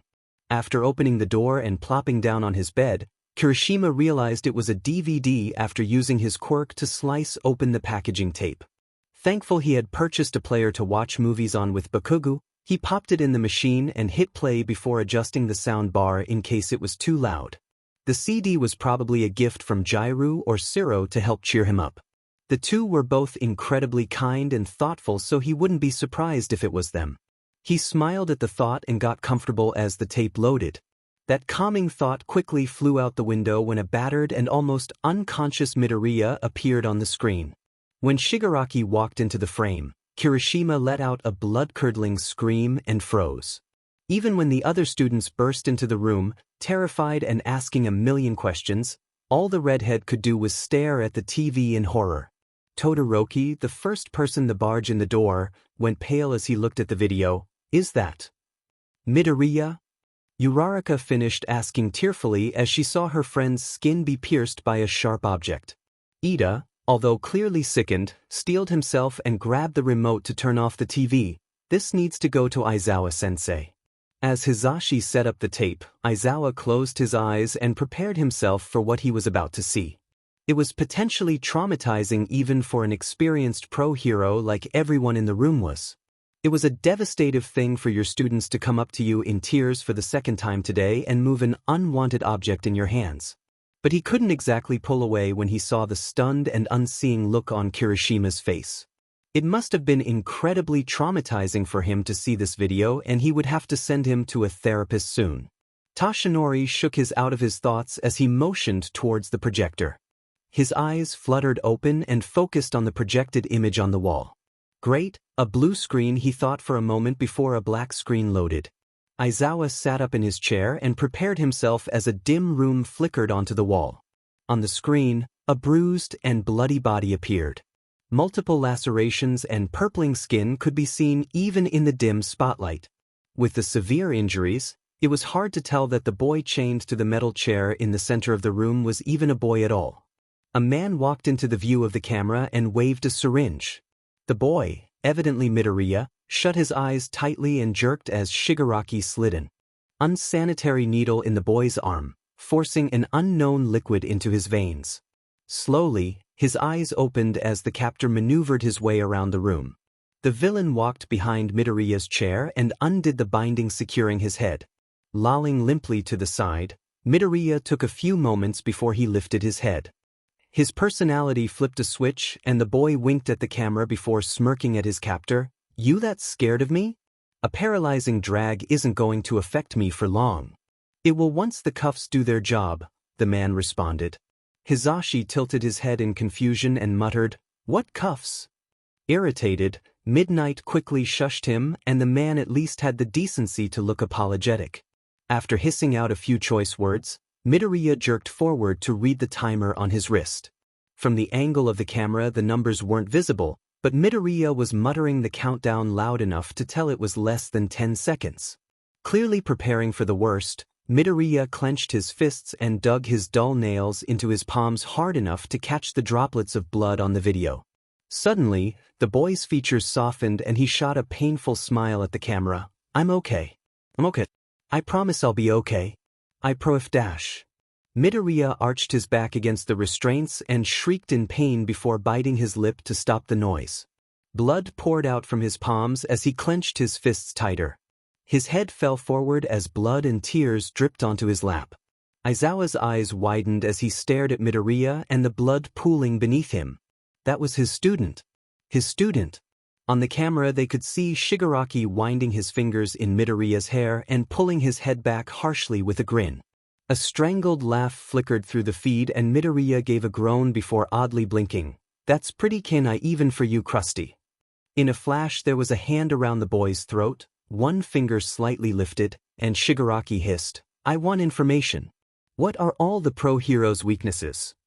A growl escaped Aizawa's mouth. Midoriya didn't know shit about the hero's weaknesses. How would he? A 16-year-old first-year student knowing all the weaknesses of every goddamn pro-hero? How could they expect that of his student? Shigaraki's fifth finger was millimeters away from Midoriya's neck and the boy was straining not to swallow. Can't tell you that. Beside him, Toshinori hissed in anger, Why would you say that? You don't know. As irritating as it was for his fellow teacher to interrupt the tense atmosphere, Aizawa had to agree. The hand was removed from the throat and Shigaraki reached for Midoriya's left pinky finger. Curling his hand around the digit, it crumbled to ash under his touch. A manic grin spread across his face as a piercing scream echoed through the feed. It was clear that any movement other than blinking brought Midoriya immense pain. Okay, I'll ask an easier question. What's Endeavor's weakness? You don't like him, right? Like hell, I'm telling you. Barely visible eyes twitching in anger and impatience, Shigaraki growled, I'm going to kill you if you don't tell me something. Here's something, when you live for someone else, you're prepared to die. That's what a hero is, right? Midoriya replied sadly. Aizawa's breath hitched in his throat and a ball of anger formed in his chest. It hurt to know that his student was so prepared to give his life at such a young age. Was he not teaching them right? Or was this how a hero was supposed to act? No, Aizawa decided they aren't. Especially not a blooming hero. Sighing, Shigaraki reached his hand out once more but this time for the right pinky finger. Just as the finger crumbled out of existence, Midoriya's head drooped to the side and his breathing eventually steadied. Oh, Shigaraki huffed, he passed out. A grumble came from the blue-haired man as he approached the camera and waved condescendingly, Well, you data students, that's all the fun for today. Be on the lookout for another video. And with that, the screen went black once more. All Nedzu could do was stare in horror at the blank screen, for once silenced. The other teachers were similarly stunned and the room was quiet save for the steady ticking of the clock above the door. After a moment, Aizawa spoke and broke the spell. that was supposed to be shown to all of our students. Our students? F dash. Nedzu placed a calming paw on his shoulder. Compose yourself, Aizawa, we're all experiencing what you are. He leaned forward and pulled his hair, still grieving. They're my students. And this happens again under my watch? It looked like the injection was giving Midoriya a reaction with how much his eyes were seizing. Aizawa paused. Wait, rewind the video. Midnight blanched. Ruwa? Did you not see what I saw? Do you really want to see that again? There was a code, Aizawa snapped harshly. Rewind the tape and look at his eyes. After faltering for a second, Toshinori softly agreed. Hisashi, please rewind the video. The normally loud blonde just looked at Nedzu for approval and rewound the tape after the principal nodded unenthusiastically. A static hissing noise came from the recorder as the tape rewound and Aizawa leaned forward in his seat to stare intently at the screen. Quickly glancing through the video and refusing to focus on any aspect other than the bright green eyes, Aizawa jotted down what he hoped was a code. After the video finished, Midnight leaned back in her seat unimpressed. I didn't notice anything. Are you sure there was a code? Aizawa grinned manically. Ihel, you beautiful intelligent student. The man slid the piece of paper littered with translated dots and dashes over to the center of the table. Yes, there was. Because Midoriya knows Morse code. And? What does this say? Toshinori asked eagerly. It says, Aizawa smiled proudly, albeit slightly creepily, his location. And now we can save him. Even. As his captors filtered in and out of the room, each taking their turn in torturing Midoriya, the boy just sat there and stared at the wall. Neither seeing or unseeing, he felt no pain other than the pounding beat of his heart that echoed in his skull. His normally bright, forest green eyes were now a dull, lifeless shade of a murky swamp. Hey Izuku, a muffled voice called out the haze that was Midoriya's mind. Tilting his head in confusion, Midoriya mistook the voice for someone familiar. Sho.to? The man audibly winced. Sorry little hero, I'm not your friend. He exhaled a disappointed sigh and let himself slip back into the dissociative state, not noticing how Dabi took his shoulders and roughly shook him. All the sounds resonated as if underwater once more. The dripping of the leaky pipe that murdered a girl, the occasional faint clanging of a faraway door opening and closing, the half-angry and half-impatient shouts coming from the man in front of him, and the tiny clacking of a mouse's paws as it scampered across the dirty, stone floor. It feels like I'm drowning. But I can breathe. I don't know what's going on, but it's too difficult to think right now. It wasn't just sounds either. All of Midoriya's senses were dulled. If he was being completely honest, the boy wasn't even sure how or why he was here and chained to this chair. Every once in a while, he would feel a slight buzzing that traveled across his skin that would give off a faint smell of singed hair. But that didn't matter. Midoriya couldn't experience it anyway. Suddenly his head jerked to the side and his vision narrowed onto Dabi, whose hand was outstretched. Coming to the conclusion that the dull stinging on his cheek came from Dabi, he frowned slightly. Finally, you've been skipping out on reality for hours. Dabi growled as anxiety bit at his lips when Midoriya started to zone out again. Hey, don't dissociate again, you little sheet. Dissociate? Midoriya mumbled, his tongue thick and swollen from dehydration, and his eyes drifted over to the corner of the room before a spark of life returned. A can? He asked hopefully while vaguely acknowledging the fact that Dabi whipped his head around to stare in confusion at a seemingly empty space. He wasn't sure if the person there was really his childhood friend, but even so it was nice to see a familiar face. Yeah, Deku, it's me. What the hell are you doing all chained up in sheet? Bakugo shook his head disapprovingly. The glazed look in Midoriya's eyes went away as communicated with a blank wall. I'm not sure, Kaken. I'm actually not even sure why I'm here. Dabi looked back at Midoriya before glancing at the seemingly innocent corner again in case he was missing something, and there was actually the explosive blonde standing there. The F, are you looking at kid? He asked angrily but received no response even when he waved a hand in front of Midoriya's face. Blinking in confusion, Midoriya wondered why a blob of purple kept on flickering in and out of his line of sight, but he just chalked it up to a brain malfunction and focused on his friend. Diamenit Deku, don't you remember? Krusty? Toga? This sad excuse for a stapler over here? They kidnapped you? Bakugo reminded him worriedly, cut this sheet out and bring your butt back home. Half and half, shitty hair, and Walking Dead are losing their minds over here. So are everyone else. Shudo? Kiri? Hitoshi? Are they here too? I don't remember anything, Midoriya asked eagerly. Okay, what the actual F is going on? Dabi was becoming increasingly more agitated by the second F this. Dabi yanked a walkie-talkie from his jacket and spoke into it as he exited the room. Kid's going psycho and hallucinating. Either we take this up a notch or we kill him. Bakugo huffed as he eyed Dabi's retreating figure. Yeah, they're right here. Suddenly 3 other figures appeared beside Bakugo and ran to Midoriya's side. Todoroki was the first to reach him and he placed a warm hand on a bruised cheeky, a phantom touch that Midoriya swore he felt. It's Sho. He's really here. Sho. He breathed out giddily. The heterochromatic boy softly brushed his thumb across Midoriya's cheek. Hey. Cheekily, Hitoshi crossed his arms and fake pouted, what am I? Chopped liver?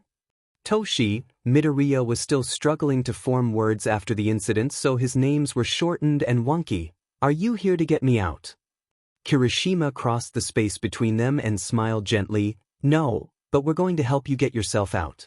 Brain lagging after the many electric shocks the cuffs gave him, Midoriya just tilted his head in confusion. Kiri. Wait, help me. Help myself. Hell yeah, Deku, now snap the cuffs, Bakugo commanded without a trace of doubt. Midoriya did a double take. But I can't. Bakugo quirked an eyebrow. And why the F not? A flash of pain seared into his brain and Midoriya winced. Because they suppress my quirk kaken. Scoffing, Hitoshi rolled his eyes. Since when has that stopped you, Mr. Previously Quirkless? Hasn't, Midoriya slowly smiled. It hasn't. He didn't even bother to question how or why Hitoshi of all people knew that he used to be quirkless. After all, he was finally getting out of here. With a flick of his wrists, barely even straining or noticing the immense pain he should be in, the cuffs snapped in two. Grinning widely, he looked at his friends and cheered, but they were already motioning for him to break open the door. Feeling stronger than he ever has before, he tore the door off its hinges without so much as a wince. Deep in his subconscious, Midoriya knew that this strength was dangerous and he was badly hurt, but he was too out of it to acknowledge that information. He peered out the door into the pitch-black darkness and shrugged. At least he had his friends. Wandering throughout the halls, Midoriya hummed a soft melody to overpower the ominous sound of his bare feet against the cold ground and appreciated the company of his friends. With no way to tell how much time had passed, he just wound through the maze that was his captor's hideout. Finally, he turned a corner and walked into a well-lit hallway. Because Midoriya's eyes weren't used to the bright light, he let himself adjust for a few minutes before entering the door that held the voices he heard. Here goes nothing. How did you get out? Shigaraki asked with wide eyes, not yet comprehending the gravity of the situation. Izuku, his 4 friends said in unison. Him up. That's for me to know, and you to never find out, he answered with a grin before lifting his arms and flicking his pointer finger to collapse the ceiling above his captor. The gust of wind slammed Shigaraki into the wall as the rubble caved in on him. Toga stood still, stunned beyond belief by what the Hirazukin had done to her boss, and Midoriya sent a 100% full cowling into her unsuspecting face before she even had a chance to attack. Not even bothering to check if she was still alive, he turned to face Dabi, who prepared for a fight. Dabi was not afraid by any means, but he was most certainly worried. The look on Midoriya's face was far from normal, and considering how he kept talking to his friends, which looked like thin air to Dabi, he was not in a healthy state of mind. Not that he expected him to be. Hey Deku, be careful. I don't like this guy, Bakugo warned, but Midoriya just waved him off.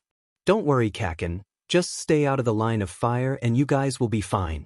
So, Mr. Daddy Issues, Midoriya started, how does it feel knowing that the tables have turned? An inappropriately timed snicker came from Dabi before he composed himself. How'd you come to that conclusion? He asked as he shot a wave of blue flames towards the boy who casually sidestepped it. Tilting his head in fake innocence, he gave a crazed smile. A little Shudo told me.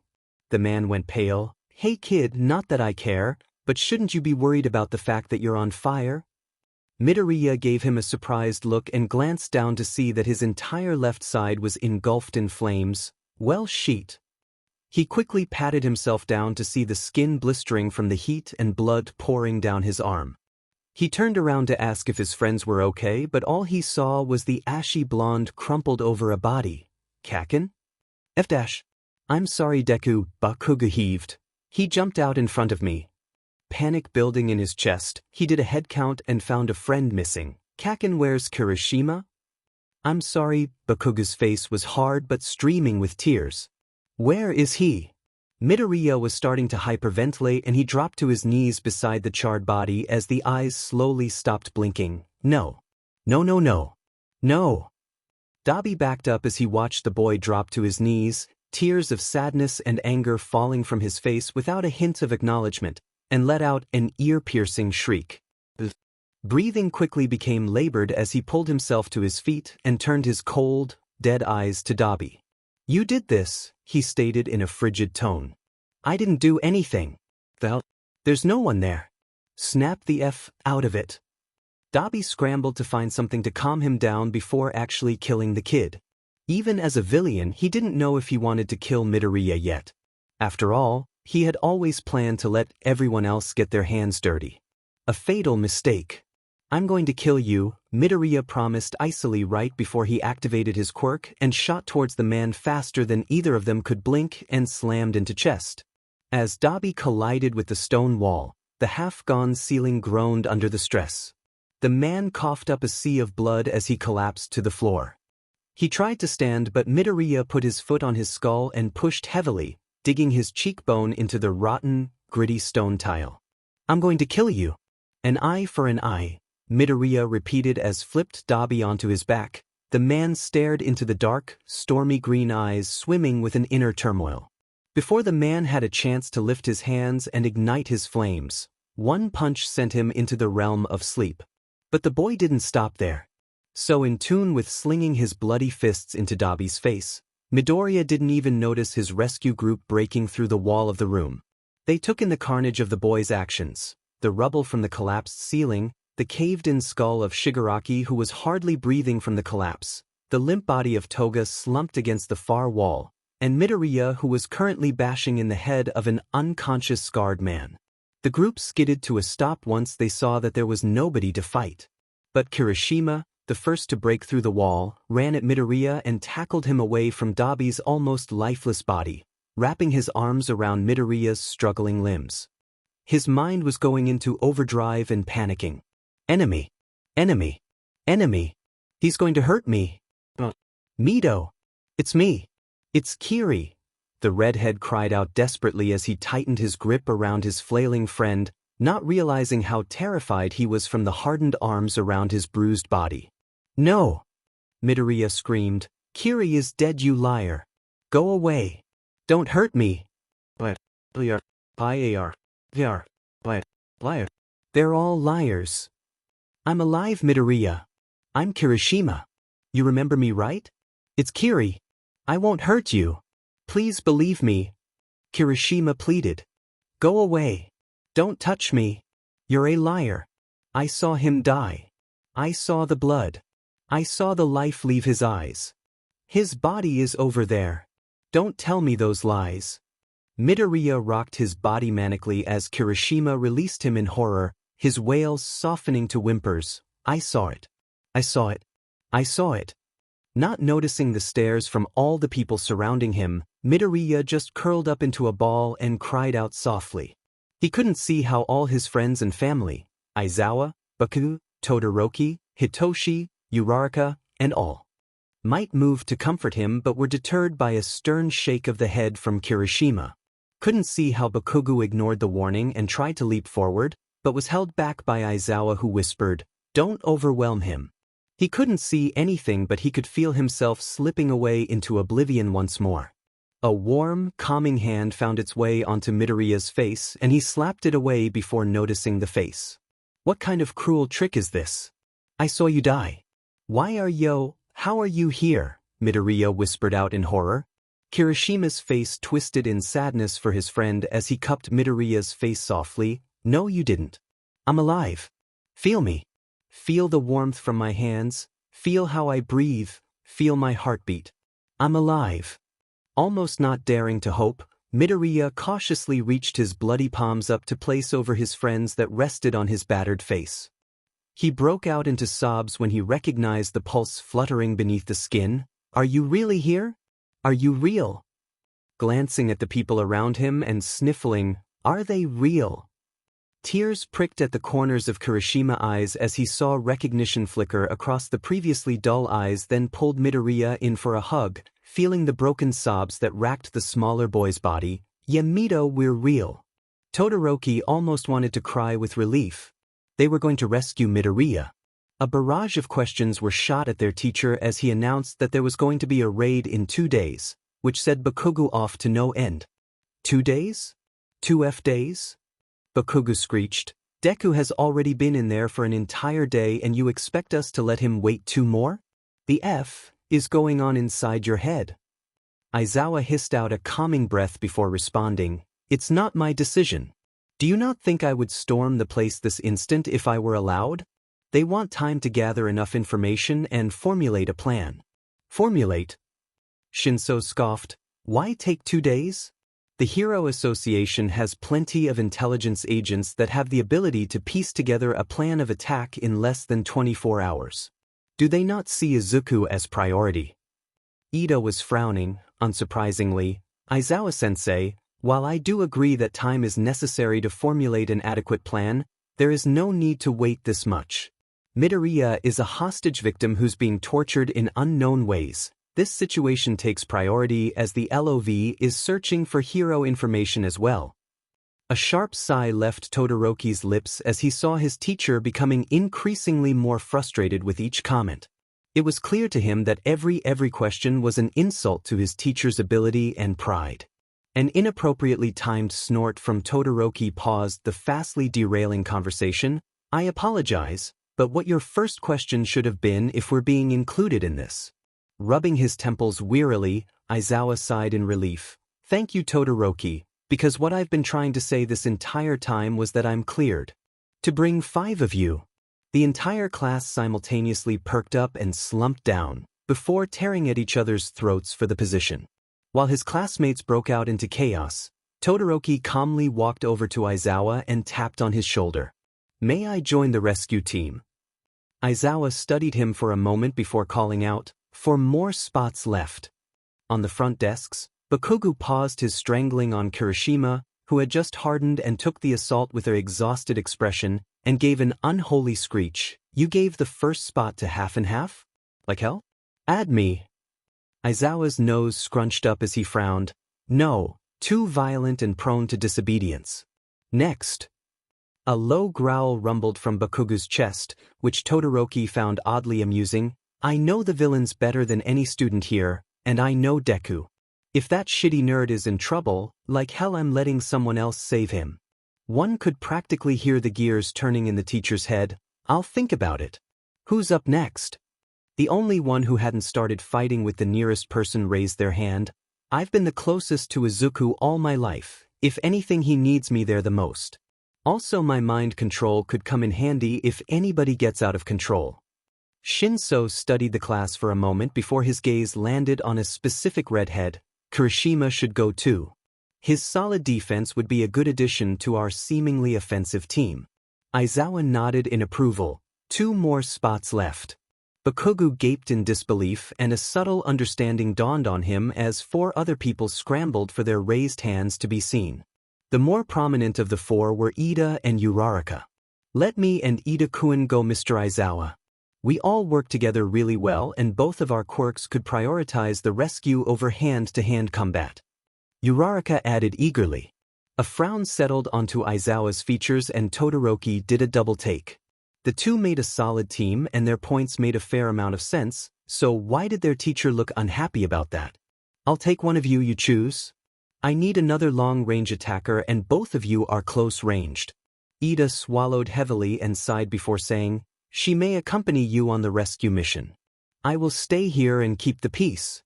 A nod acknowledged the decision and Todoroki looked pointedly at Bakugo as if to say something. Bakugo grumbled as he shot the heterochromatic boy a smoldering glare. Look, just let me go on the mission, I'll listen and behave. Just let me come. Aizawa studied his face, likely trying to judge if he was telling the truth. Okay, but if you make one wrong move Tokoyami will be going in your place. After hearing his name, Tokoyami lifted his head in surprise and Dark Shadow gave a little squawk as Bakugo flipped them off with a feral grin. Yeah, we're going to save Deku's butt. Kirishima gave a little cheer. Yeah, we are. Like always, the raid immediately went sideways. It turns out that there was a leak in the information, so the LOV was heavily guarded by all sorts of low-ranking villains. Kirishima and the others were firmly instructed to avoid combat unless it is a last resort. But with the way things were heading, the students would be forced to fight very soon. As Aizawa flung out his capture material and yanked the nearest villain towards him to slam his skull against their forehead, he yelled, "Prioritize the rescue. Find Midoriya and stay together. All Might and I will catch up when we finish." Shinso, the appointed leader of the students, called out a "stay safe" over the commotion and motioned for the others to follow. A grim look passed over his face as a scream echoed down the hallway to their left, but the team just led them away. A rumbling came from the far right as the building shook precariously and Kirishima made eye contact with Bakugo. That sounds awfully familiar. Uraraka's eyes widened as she gasped, "Is that Deku-kun?" Shinso winced and faltered in his step before picking up the pace and following the sound. God, I hope not. The last time he used his quirk like this was when he went against Todoroki in the sports festival. "Sheet," Kirishima hissed under his breath. Whistling came from the right as the group turned a corner and Shinso narrowly avoided the flying fist before Kirishima jumped in front of him, taking the brunt of the blow. The blast from the impact sent his hardened form careening down the hallway before he rolled to a stop and sprinted to get back. Kirishima skidded to a stop and facepalmed when he saw All Might standing there sheepishly as Shinso scolded him harshly. "What in the world was that? Do you not look before you punch? If Kirishima wasn't here my head would have been blown off. You know what, I'll scold you later because we don't have time for this." Todoroki, finally speaking up, nodded in agreement. "We gathered that Midoriya was at the source of the destruction, so we were following the tremors." Returning his face to the normal smile, All Might beamed, although it was grim. "Well done, Todoroki, my boy. We'll head there together," and took off, expecting them to follow. An ear-piercing scream filled with terror stopped them in their tracks after Kirishima counted 8 turns, and without thinking he hardened his arms and burst into the room only to find Midoriya with his mouth open mid-shriek as he pummeled his fists into a bloody body. "That's Midoriya. Oh my god, that broken boy is Midoriya." That revelation hit Kirishima like a truck, and without thinking he tackled him away from Dabi. Later he would be kicking himself for treating Midoriya so harshly after he'd been tortured, but the redhead was too stunned to process any of this. "Mido! It's me! It's Kiri!" The redhead cried out desperately as Midoriya screamed and thrashed against the hardened arms. It was truly heartbreaking to see that one of his best friends didn't recognize him, although he couldn't be faulted. "No!" Midoriya screamed. "Kiri is dead, you liar! Go away! Don't hurt me!" Kirishima's heart shattered after hearing that. After knowing that whatever he had seen turned Midoriya into a brutal and merciless savage. His arms tightened around him unwittingly as the struggling turned up a notch. "I'm alive, Midoriya. I'm Kirishima. I won't hurt you. Please believe me," Kirishima pleaded. "Go away. You're a liar. I saw him die. I saw the blood. I saw the life leave his eyes. His body is over there. Don't tell me those lies." Midoriya rocked his body manically as Kirishima released him in horror, his wails softening to whimpers. "I saw it. I saw it. I saw it. Holy shit." A side glance at Eraserhead gave him the knowledge that the team was leaving it in his hands. Although Kirishima was completely and utterly zoned in on Midoriya, he heard his teacher whisper to Bakugo, assumingly, "Don't overwhelm him. It wasn't meant for him," but Kirishima took that information to heart. This was Midoriya, selfless, heroic, kind Midoriya. and the look on his face killed him inside. There was a cloudy sheen over his normally bright green eyes, sweat from his anxiety was traveling down his face and the sides of his neck in tiny streams, and terror was written all over all his expression. But the worst part was the flinching in his face muscles whenever he glanced in Kirishima's direction. There was pure unadulterated terror in his gaze that Kirishima was the cause of. As Kirishima reached out to place a calming hand on his face, Midoriya flinched harshly and slapped him away before screaming. Once the cry died down, the cloudy eyes looked up and like magic the storm cleared. Taking that as an invitation to try again, this time he was successfully placed a warm palm on Midoriya's right cheek. "I saw you die. How are you here?" Midoriya whispered out in horror. Kirishima's face twisted in sadness for his friend as he cupped Midoriya's face softly. "No, you didn't. I'm still here, I'm still alive. Feel me. Feel the warmth from my hands, feel how I breathe, feel my heartbeat. I'm alive." Almost not daring to hope, Midoriya cautiously reached his bloody palms up to place over his friend's that rested on his battered face. Why is his body so broken? Kirishima saw recognition flicker behind the clouds in his eyes and his body racked with relief. "Are you really here? Are you real?" Glancing at the people around him and sniffling, "Are they real? Oh God, I'm so sorry I didn't get here sooner. I'm so sorry." Carefully pulling the smaller boy in for a hug and wanting to hide his tears, Kirishima choked out, "Yeah, Aizu, we're real." After it was safe to take Midoriya to the hospital, everything after flew by so fast that it blurred together. Despite practically camping out in the hospital waiting room, it was days before Todoroki was allowed to see his friend. The worst part of it was when he tried to walk in without announcing himself and Midoriya's eyes clouded over as he screamed in terror. Only when Todoroki called out that it was him did the green-haired boy finally calm down, but even then he made him prove that it was really Midoriya's friend. Once he told him the story about how Midoriya busted his collarbone trying to save a fake cat from a tree, it turned out to be a prank, did a relieved look settle on his face.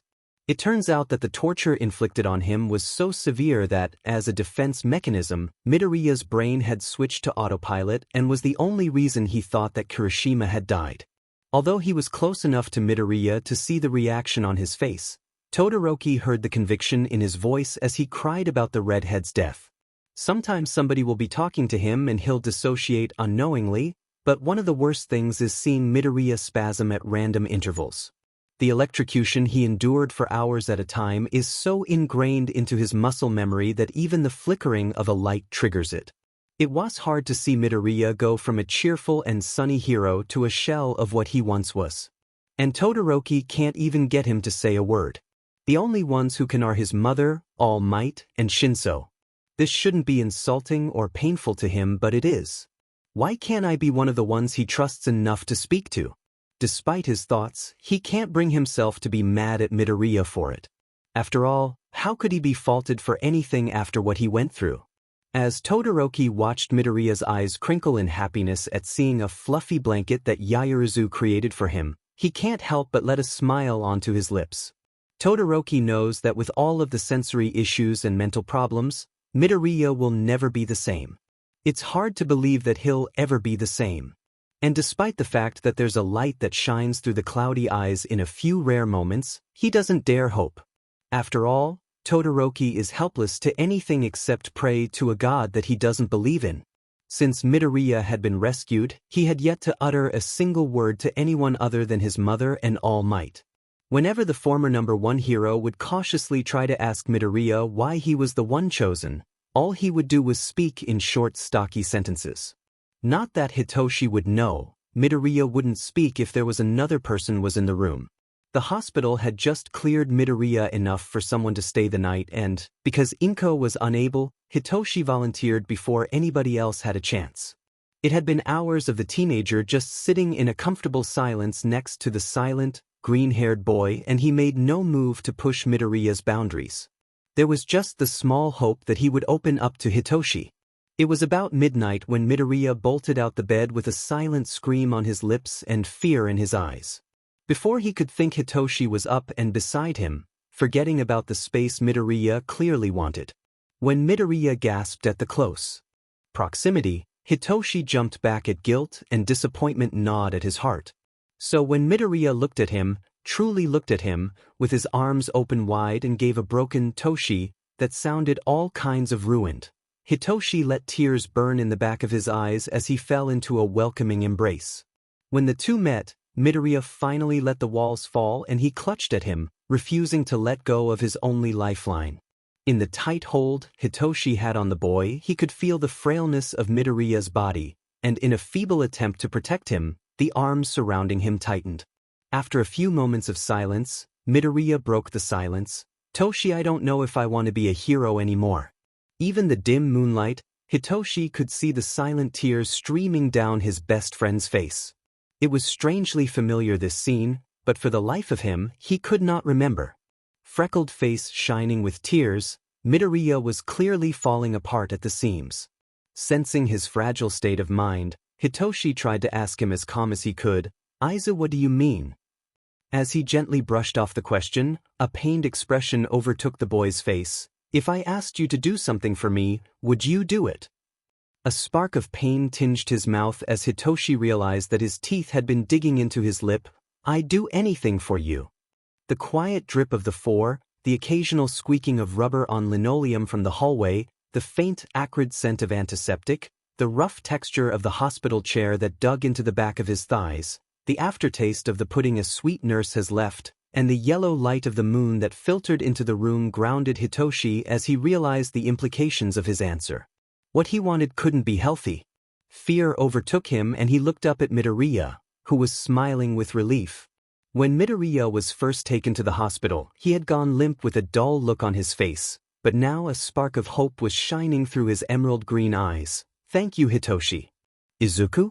What are you wanting me to do?" Hitoshi gnawed on his lip worriedly. Instead of a reply, Midoriya just tugged him towards the bed and into his arms with the most painful look of peace Hitoshi had ever seen. "Nothing yet, indulge me for a little?" His eyebrows furrowed, but he unfurled himself from the hug and climbed into the bed, pulling Midoriya into his chest and tucking the green nest of curls under his chin. "Tell me if I accidentally hurt you." A puff of air hit the side of Hitoshi's neck as Midoriya gave a happy little sigh of relief, humming faintly in response. "You could never. I missed you." If that didn't do something to warm Hitoshi's heart, he didn't know what would. The hot feel of tears pricked at the corners of his eyes for the second time, but he just tilted his head back and blinked away the evidence. "Yeah, I missed you too." "Ugh, my head," Midoriya groaned loudly as he sat up and a familiar scene greeted him. The stark white sheets, dull plaster of the walls, and the sickly scent of a hospital was the first thing he saw, and he humphed unhappily before turning his head and letting a smile grow on his lips. On the couch next to him laid Hitoshi, who sat up quickly when he noticed Midoriya moving. "Aizu!" he cried out before softly tackling him in a hug. Smiling through the blinding pain in his head, Midoriya patted his shoulder softly and leaned into his embrace. The calming scent of Hitoshi washed over him as it overtook the smell of antibiotics, and Midoriya inhaled deeply, feeling happier than he has in a long time. "Hey, Toshi!" Midoriya smiled brightly, although he was still confused as to why he was in the hospital. The last thing he remembered was heading to school, then suddenly he was waking up, yet again, in a hospital bed.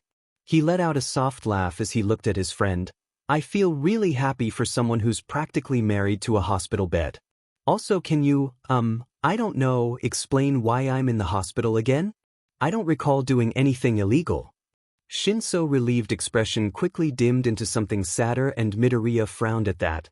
"I don't want you to freak out, so I'm going to put you under quirk for a second when I tell you this next bit, okay?" His forest green eyes widened almost comically as he did a double take. "Oh, okay.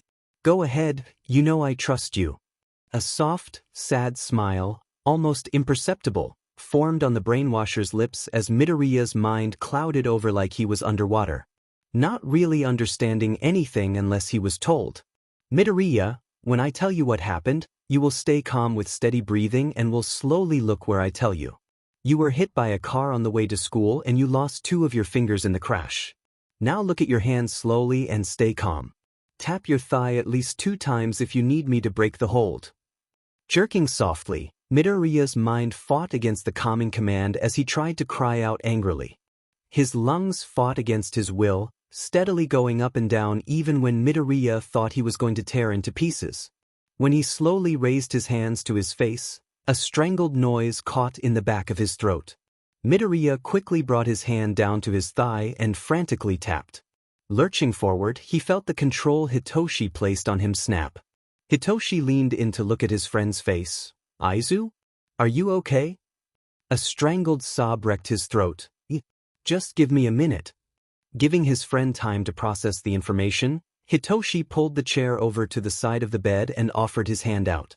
It didn't take long for Midoriya to grab his hand comfortingly as his breathing steadied. "Wow. How does that even happen?" Midoriya sniffled as he let out a confused laugh. "That happens when you're a horrible student who attracts problems by the dozen," Aizawa grumbled as most students from Class 1A peeked out from behind him to check if they could go in. "Stop hiding behind me. It's just the problem child." And with that they all scrambled over to the bed, Kirishima and Bakugo to Midoriya's left by Hitoshi, Uraraka, and Todoroki sitting on the blankets, Yaoyorozu and Kaminari facing him by the foot of the bed, and Ida standing stiffly to his right. Uraraka was the first to bound in as she held a vase of flowers and book. "Deku-kun, I brought a book to read to you." Midoriya tilted his head like a puppy. "A book? Which one?"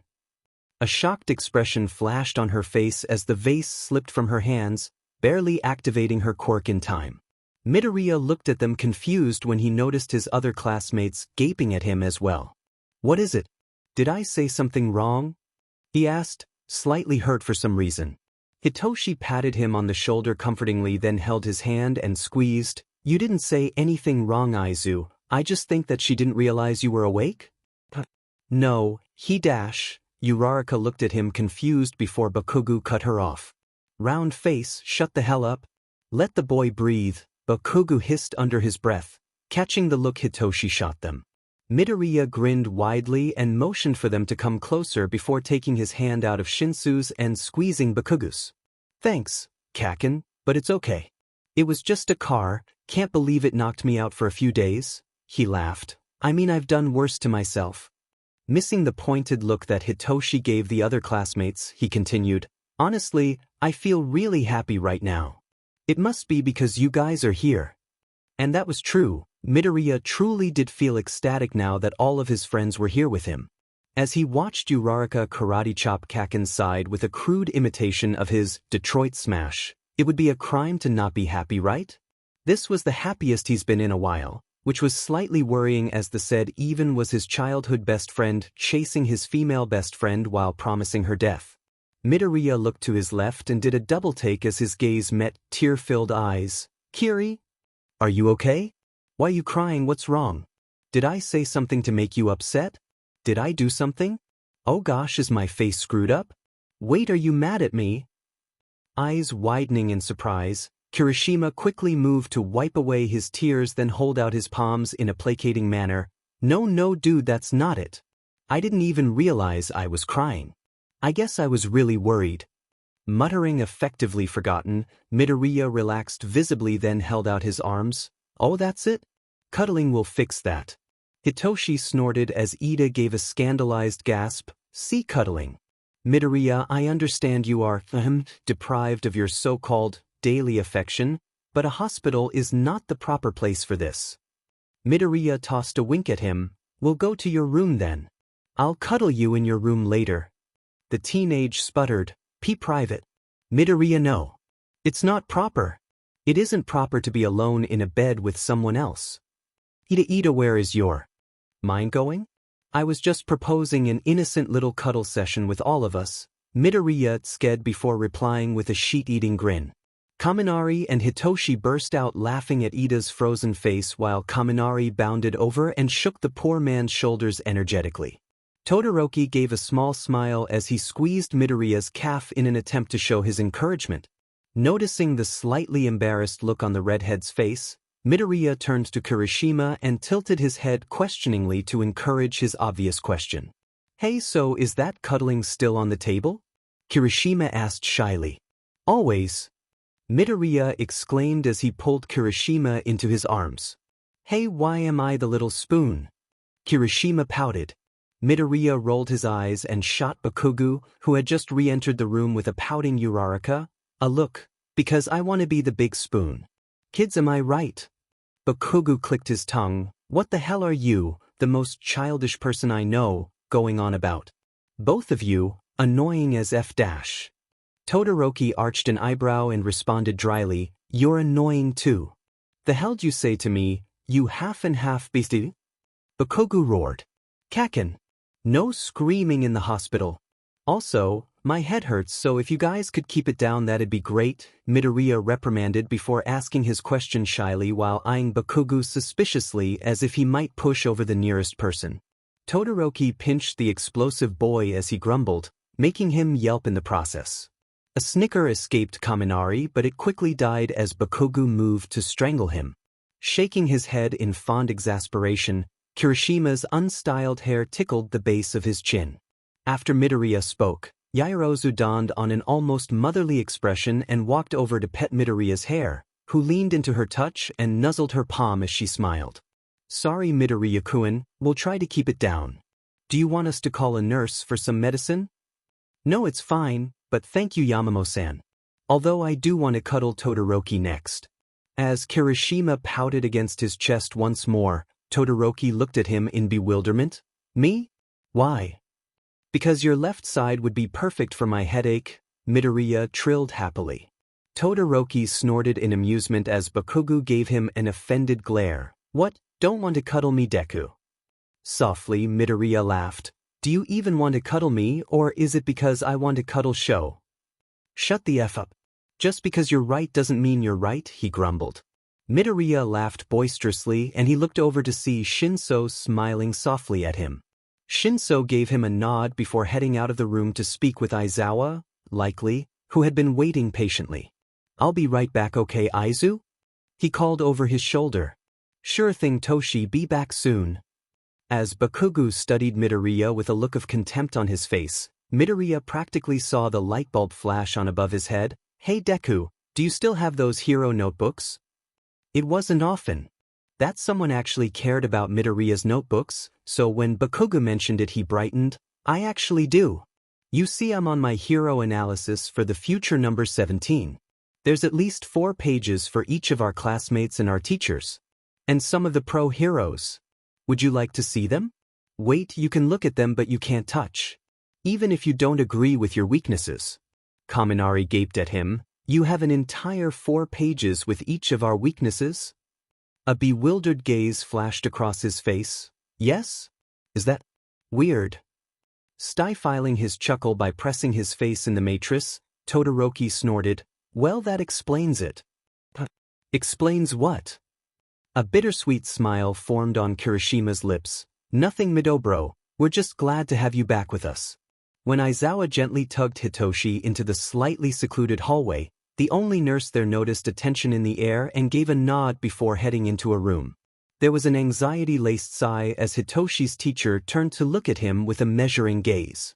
Yesterday Midoriya was unable to speak to anyone other than his mother and All Might.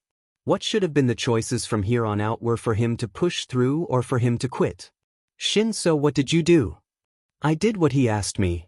Aizawa frowned. And what did you give him? Hitoshi flashed him a strained smile. I gave him a third option. Just as Hitoshi's heavy eyelids were about to shut, Midoriya nuzzled closer into the warmth of his friend's chest. Toshi. Yeah, the boy mumbled sleepily against the fluffy green hair. Only hesitating for a second, Midoriya whispered his request, can you make me forget? With his voice softer than a cloud and lighter than a feather, Hitoshi almost missed the question. But when it processed in his brain, he stopped his gentle ministrations on Midoriya's hair. You want me to do what? Hitoshi choked out. Midoriya smiled against his neck, and Hitoshi thought it was a miracle that he could even smile at all. I want you to make me forget. Izuku, Hitoshi trailed off. Even without looking down, Hitoshi knew what his face would look like. Big watery emerald eyes that seemed to stare into your very soul, a soft expression that told you that everything would be all right, and a gentle smile dancing on his lips despite the horrors of the past week. He knew that if he met his gaze, he would fall victim to his request. Midoriya reached up, and as he tilted his face down to meet the bright eyes, Hitoshi's heart broke. The look Izuku gave him. God, that shattered, painful look. He's never seen such a defeated expression reflected in his eyes. Hitoshi would go to hell and back for this boy to keep a smile on his face. He had probably never seen his favorite rule-breaker without one before now. But now, as he looked into his best friend's, his brother's, eyes, all Hitoshi saw a broken child. God, I'm so sorry, Izu. Hitoshi's voice was strained. I couldn't keep you safe, and I am so sorry. Please don't apologize, Toshi. Will you do it? Midoriya asked, soft and unsure. After taking one more look at the empty and dull eyes that had once been sparkling with life, his mind was made up. You know, one day you'll have to remember. Relief washed over Midoriya's face and tears welled up in his eyes. Hitoshi's throat closed up with emotion as a mixture of pain, regret, exhaustion, and relief surged in his soul. And you'll be right there beside me, Midoriya whispered, a soft emotion laced throughout his voice. Brushing Midoriya's cheek softly with the palm of his hand, Hitoshi carefully guided Midoriya's head to the pillow. This would be the hardest command he would ever speak. It was knowing that he would have to lie to him every day from here on out. It was knowing that he took away a part of his life no matter how horrible, but it was also knowing that it would give Midoriya the will to go on despite the circumstances. When I finish speaking, you will fall asleep. As you dream, I want you to forget everything that has happened to you in the past 5 days. Tears silently dripped down Hitoshi's face as he watched Midoriya close his eyes and relax in the dim moonlight. And when you wake up, you will smile and remember how it feels to be happy.